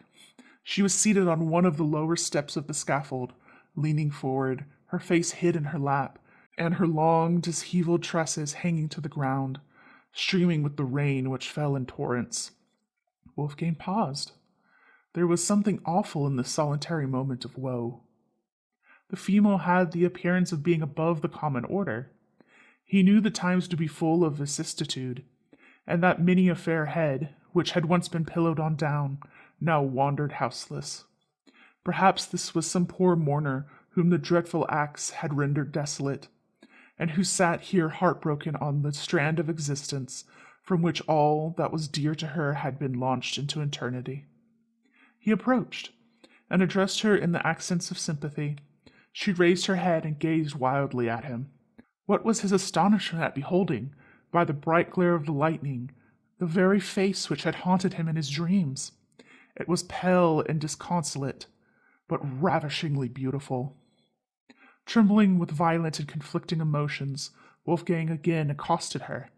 He spoke something of her being exposed at such an hour of the night, and to the fury of such a storm, and offered to conduct her to her friends. She pointed to the guillotine with a gesture of dreadful signification. "I have no friend on earth," said she. "But you have a home," said Wolfgang. "Yes, in the grave." The heart of the student melted at the words. "If a stranger dare make an offer," said he, "without danger of being misunderstood, I would offer my humble dwelling as a shelter, myself as a devoted friend. I am friendless myself in Paris, and a stranger in the land, but if my life could be of service, it is at your disposal, and should be sacrificed before harm or indignity should come to you." There was an honest earnestness in the young man's manner that had its effect. His foreign accent, too, was in his favor. It showed him not to be a hackneyed inhabitant of Paris. Indeed, there is an eloquence and true enthusiasm that is not to be doubted. The homeless stranger confided herself implicitly to the protection of the student. He supported her faltering steps across the Pont Neuf, and by the place where the statue of Henry IV had been overthrown by the populace. The storm had abated, and the thunder rumbled at a distance. All Paris was quiet. That great volcano of human passion slumbered for a while, to gather fresh strength for the next day's eruption. The student conducted his charge through the ancient streets of the Pays Latin, and by the dusky walls of the Sorbonne to the great, dingy hotel which he inhabited. The old portress who admitted them stared with surprise at the unusual sight of the melancholy Wolfgang with a female companion. On entering his apartment, the student, for the first time, blushed at the scantiness and indifference of his dwelling. He had but one chamber, an old-fashioned saloon, heavily carved and fantastically furnished, with the remains of former magnificence, for it was one of those hotels in the quarter of the Luxembourg Palace which had once belonged to nobility. It was lumbered with books and papers, and all the usual apparatus of a student, and his bed stood in a recess at one end. When lights were brought, and Wolfgang had a better opportunity of contemplating the stranger, he was more than ever intoxicated by her beauty. Her face was pale, but of a dazzling fairness, set off by a profusion of raven hair that hung clustering about it. Her eyes were large and brilliant, with a singular expression approaching almost to wildness. As far as her black dress permitted her shape to be seen, it was of perfect symmetry. Her whole appearance was highly striking, though she was dressed in the simplest style. The only thing approaching to an ornament which she wore was a broad black band round her neck, clasped by diamonds. The perplexity now commenced with the student how to dispose of the helpless being thus thrown upon his protection. He thought of abandoning his chamber to her and seeking shelter for himself elsewhere. Still he was so fascinated by her charms, there seemed to be such a spell upon his thoughts and senses, that he could not tear himself from her presence. Her manner, too, was singular and unaccountable. She spoke no more of the guillotine. Her grief had abated. The attentions of the student had first won her confidence, and then, apparently, her heart. She was evidently an enthusiast like himself, and enthusiasts soon understand each other. In the infatuation of the moment, Wolfgang avowed his passion for her. He told her the story of his mysterious dream, and how she had possessed his heart before he had even seen her. She was strangely affected by his recital, and acknowledged to have felt an impulse toward him equally unaccountable. It was the time for wild theory and wild actions. Old prejudices and superstitions were done away. Everything was under the sway of the goddess of reason. Among other rubbish of the old times, the forms and ceremonies of marriage began to be considered superfluous bonds for honorable minds. Social compacts were the vogue. Wolfgang was too much of a theorist not to be tainted by the liberal doctrines of the day. "Why should we separate?" said he. "Our hearts are united. In the eye of reason and honor we are as one. What need is there of sordid forms to bind high souls together?" The stranger listened with emotion. She had evidently received illumination at the same school. "You have no home nor family," continued he. "Let me be everything to you, or rather, let us be everything to one another. If form is necessary, form shall be observed. There is my hand. I pledge myself to you forever." "Forever?" said the stranger solemnly. "Forever!" repeated Wolfgang. The stranger clasped the hand extended to her. "Then I am yours," murmured she, and sank upon his bosom. The next morning the student left his bride sleeping, and sallied forth at an early hour to seek more spacious apartments suitable to the change in his situation. When he returned, he found the stranger lying with her head hanging over the bed and one arm thrown over it. He spoke to her, but received no reply. He advanced to awaken her from her uneasy posture. On taking her hand, it was cold. There was no pulsation. Her face was pallid and ghastly. In a word, she was a corpse. Horrified and frantic, he alarmed the house. A scene of confusion ensued. The police was summoned. As the officer of police entered the room, he started back on beholding the corpse. "Great heaven!" cried he. "How did this woman come here?" "Do you know anything about her?" said Wolfgang eagerly. "Do I?" exclaimed the police officer. "She was guillotined yesterday." He stepped forward, undid the black collar around the neck of the corpse, and the head rolled on the floor. The student burst into a frenzy. The fiend has gained possession of me," shrieked he. "I am lost forever." They tried to soothe him, but in vain. He was possessed with the frightful belief that an evil spirit had reanimated the dead body to ensnare him. He went distracted and died in a madhouse. Here the old gentleman with the haunted head finished his narrative. "And is this really a fact?" said the inquisitive gentleman. "A fact not to be doubted," replied the other. "I had it from the best authority. The student told it to me himself. I saw him in a madhouse at Paris." The Ghost of Dr. Harris by Nathaniel Hawthorne. Dedicated to Mrs. J.P. Haywood. I am afraid this ghost story will be of very faded aspect when transferred to paper. Whatever effect it had on you, or whatever charm it retains in your memory, is perhaps to be attributed to the favorable circumstances under which it was originally told. We were sitting, I remember, late in the evening in your drawing-room, where the lights of the chandelier were so muffled as to produce a delicious obscurity through which the fire diffused a dim red glow. In this rich twilight, the feelings of the party had been properly attuned by some tales of English superstition, and the lady of Smith Hill's Hall had just been describing that bloody footstep which marks the threshold of her old mansion, when your Yankee guest, zealous for the honor of his country, and desirous of proving that his dead compatriots have the same ghostly privileges as other dead people, if they think it worth while to use them, began a story of something wonderful that long ago happened to himself. Possibly in the verbal narrative he may have assumed a little more license than would be allowable in a written record. For the sake of the artistic effect, he may then have thrown in, here and there, a few slight circumstances which he will not think it proper to retain in what he now puts forth as the sober statement of a veritable fact. A good many years ago, it must be as many as 15, perhaps more, and while I was still a bachelor, I resided at Boston, in the United States. In that city there is a large and long-established library, styled the Athenaeum, connected with which is a reading room, well supplied with foreign and American periodicals and newspapers. A splendid edifice has since been erected by the proprietors of the institution, but at that period I speak of, it was contained within a large old mansion, formerly the town residence of an eminent citizen of Boston.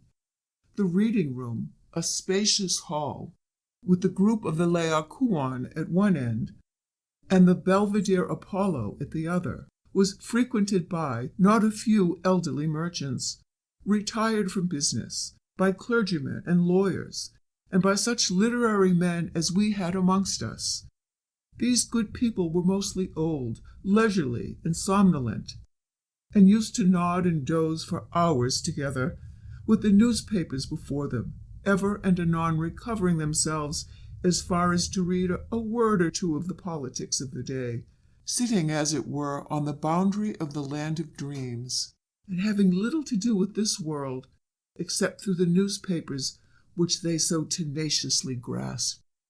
One of these worthies, whom I occasionally saw there, was the Reverend Dr. Harris, a Unitarian clergyman of considerable repute and eminence.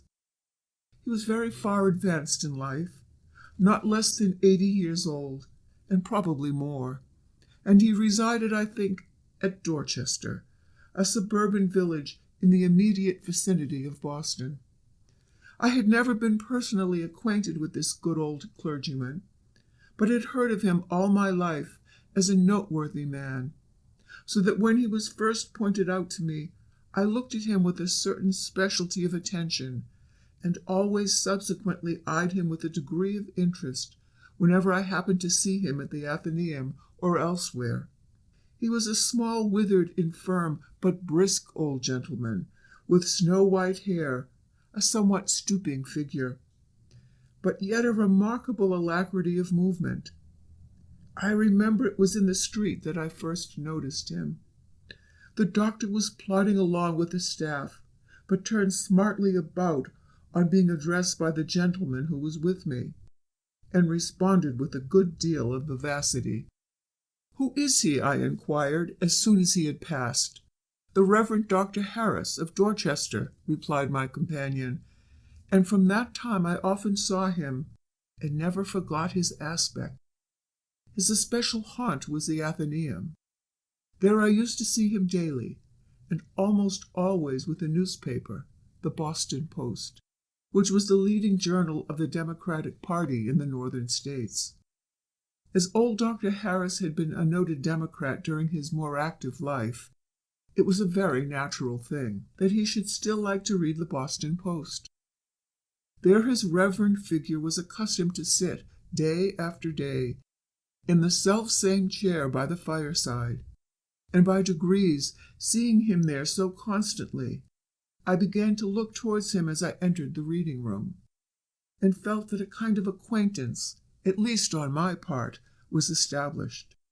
Not that I had any reason, as long as this venerable person remained in the body, to suppose that he ever noticed me.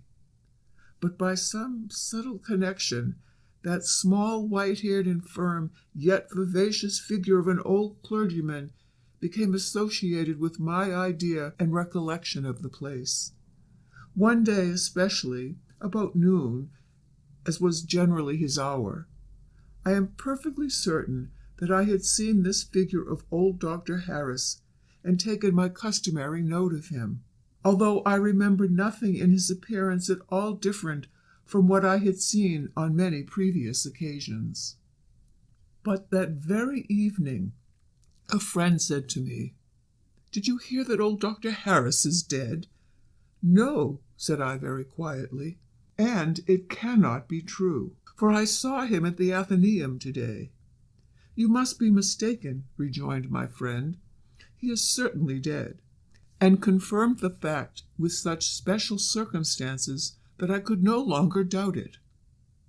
My friend has often since assured me that I seemed much startled at the intelligence, but as well as I can recollect, I believe that I was very little disturbed, if at all, but set down the apparition as a mistake of my own, or perhaps the interposition of a familiar idea into the place and amid the circumstances with which I had been accustomed to associate it. The next day, as I ascended the steps of the Athenaeum, I remember thinking within myself, "Well, I never shall see old Dr. Harris again." With this thought in my mind, as I opened the door of the reading room, I glanced towards the spot and chair where Dr. Harris usually sat, and there, to my astonishment, sat the gray, infirm figure of the deceased doctor, reading the newspaper as was his wont. His own death must have been recorded that very morning in that very newspaper. I have no recollection of being greatly discomposed at the moment, or indeed that I felt any extraordinary emotion whatever. Probably, if ghosts were in the habit of coming among us, they would coincide with the ordinary train of affairs, and melt into them so familiarly that we should not be shocked at their presence. At all events, so it was in this instance. I looked through the newspapers as usual, and turned over the periodicals, taking about as much interest in their contents as at other times.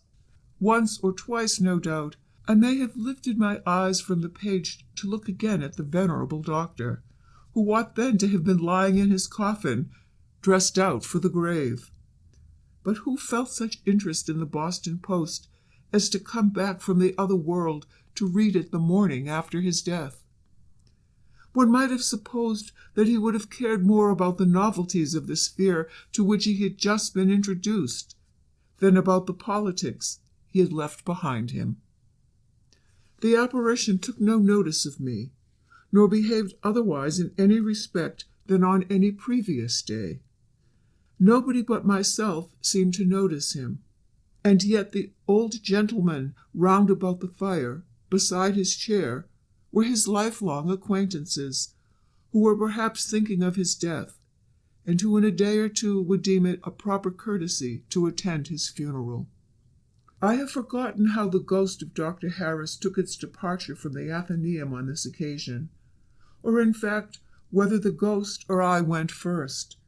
This equanimity and almost indifference on my part, the careless way in which I glanced at so singular a mystery, and left it aside, is what now surprises me as much as anything else in the affair.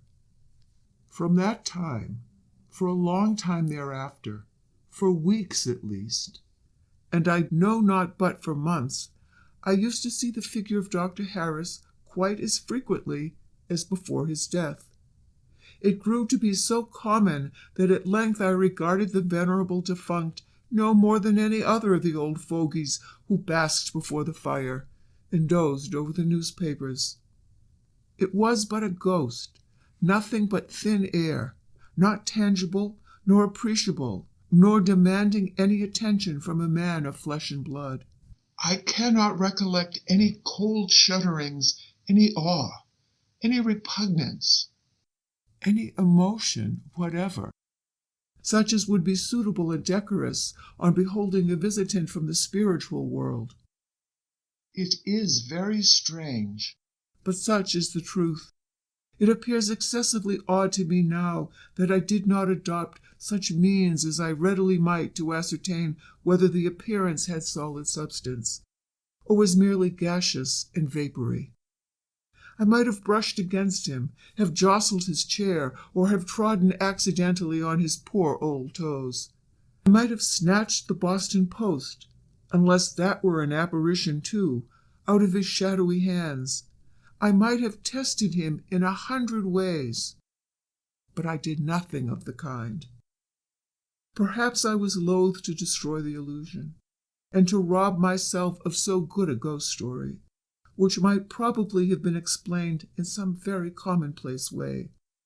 Perhaps, after all, I had a secret dread of the old phenomenon, and therefore kept within my limits, with an instinctive caution which I mistook for indifference. Be this as it may, here is the fact. I saw the figure day after day for a considerable space of time, and took no pains to ascertain whether it was a ghost or no. I never, to my knowledge, saw him come into the reading room or depart from it. There sat Dr. Harris in his customary chair, and I can say little else about him. After a certain period, I really know not how long, I began to notice, or to fancy, a peculiar regard in the old gentleman's aspect towards myself. I sometimes found him gazing at me, and unless I deceived myself, there was a sort of expectancy in his face. His spectacles, I think, were shoved up, so that his bleared eyes might meet my own. Had he been a living man, I should have flattered myself that good Dr. Harris was, for some reason or other, interested in me, and desirous of a personal acquaintance. Being a ghost, and amenable to ghostly laws, it was natural to conclude that he was waiting to be spoken to before delivering whatever message he wished to impart. But if so, the ghost had shown the bad judgment common among the spiritual brotherhood, both as regarded the place of interview and the person whom he had selected as the recipient of his communications. In the reading room of the Athenaeum, conversation is strictly forbidden, and I could not have addressed the apparition without drawing the instant notice and indignant frowns of the slumberous old gentleman around me. I myself, too, at that time, was shy as any ghost, and followed the ghost's rule never to speak first. And what an absurd figure should I have made, solemnly and awfully addressing what must have appeared, in the eyes of all the rest of the company, an empty chair. Besides, I had never been introduced to Dr. Harris, dead or alive, and I am not aware that social regulations are to be abrogated by the accidental fact of one of the parties having crossed the imperceptible line which separates the other party from the spiritual world. If ghosts throw off all conventionalism among themselves, it does not therefore follow that it can be safely dispensed with by those who are still hampered with flesh and blood. For such reasons as these, and reflecting moreover that the deceased doctor might burden me with some disagreeable task, with which I had no business nor wish to be concerned, I stubbornly resolved to have nothing to say to him. To this determination I adhered, and not a syllable ever passed between the ghost of Dr. Harris and myself. To the best of my recollection, I never observed the old gentleman either enter the reading room or depart from it, or move his chair, or lay down the newspaper, or exchange a look with any person in the company, unless it were myself. He was not by any means invariably in his place. In the evening, for instance, though often at the reading room myself, I never saw him. It was at the brightest noontide that I used to behold him, sitting within the most comfortable focus of the glowing fire, as real and lifelike an object, except that he was so very old and of an ashen complexion, as any other in the room. After a long while of this strange intercourse, if such it can be called, I remember once at least, and I know not but oftener, a sad, wistful, disappointed gaze which the ghost fixed upon me from beneath his spectacles, a melancholy look of helplessness, which, if my heart had not been as hard as a paving stone, I could hardly have withstood.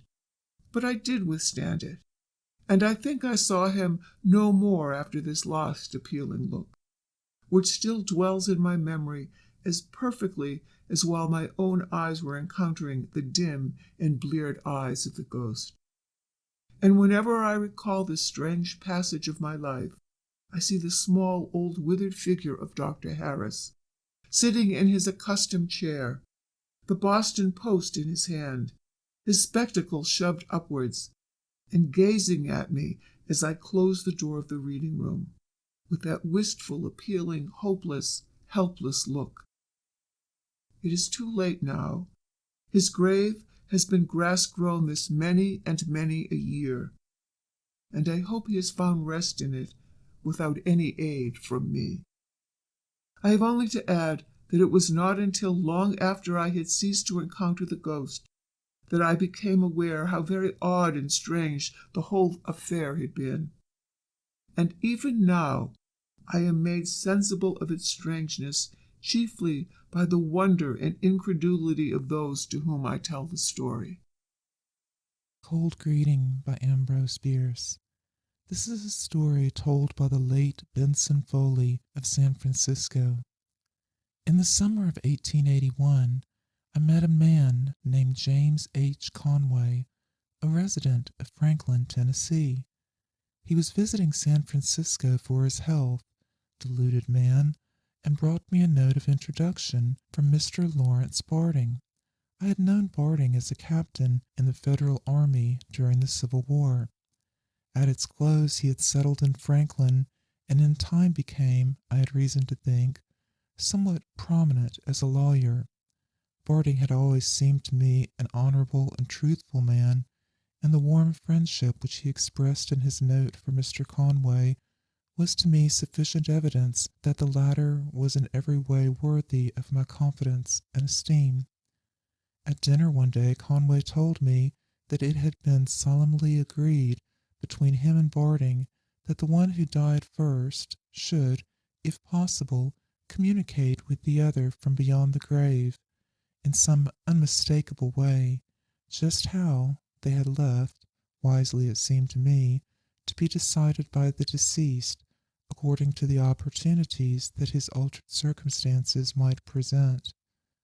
A few weeks after the conversation in which Mr. Conway spoke of this agreement, I met him one day, walking slowly down Montgomery Street, apparently, from his abstracted air, deep in thought. He greeted me coldly, with a mere movement of head, and passed on, leaving me standing on the walk, with half-preferred hand, surprised, and naturally somewhat piqued. The next day I met him again at the office of Palace Hotel, and seeing him about to repeat the disagreeable performance of the day before, intercepted him in the doorway with a frank salutation and bluntly requested an explanation of his altered manner. He hesitated a moment, then, looking me frankly in the eyes, said, "I do not think, Mr. Foley, that I have any longer a claim to your friendship, since Mr. Barding appears to have withdrawn his own from me. For what reason, I protest, I do not know. If he has not already informed you, he will probably do so." "But," I replied, "I have not heard from Mr. Barding." "Heard from him?" he repeated with apparent surprise. "Why, he is here. I met him yesterday, 10 minutes before meeting you. I gave you exactly the same greeting that he gave me. I met him again not a quarter of an hour ago, and his manner was precisely the same.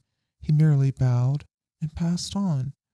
I shall not soon forget your civility to me. Good morning, or, as it may please you, farewell." All this seemed to me singularly considerate and delicate behavior on the part of Mr. Conway. As dramatic situations and literary effects are foreign to my purpose, I will explain at once that Mr. Barding was dead. He had died in Nashville 4 days before this conversation. Calling on Mr. Conway, I apprised him of our friend's death, showing him the letter announcing it. He was visibly affected in a way that forbade me to entertain a doubt of his sincerity. "It seems incredible," he said, after a period of reflection. "I suppose I must have mistaken another man for Barding, and that man's cold greeting was merely a stranger's civil acknowledgment of my own. I remember indeed that he lacked Barding's moustache." "Doubtless it was another man," I assented, "and the subject was never afterward mentioned between us. But I had in my pocket a photograph of Barding, which had been enclosed in the letter from his widow. It had been taken a week before his death, and he was without a moustache."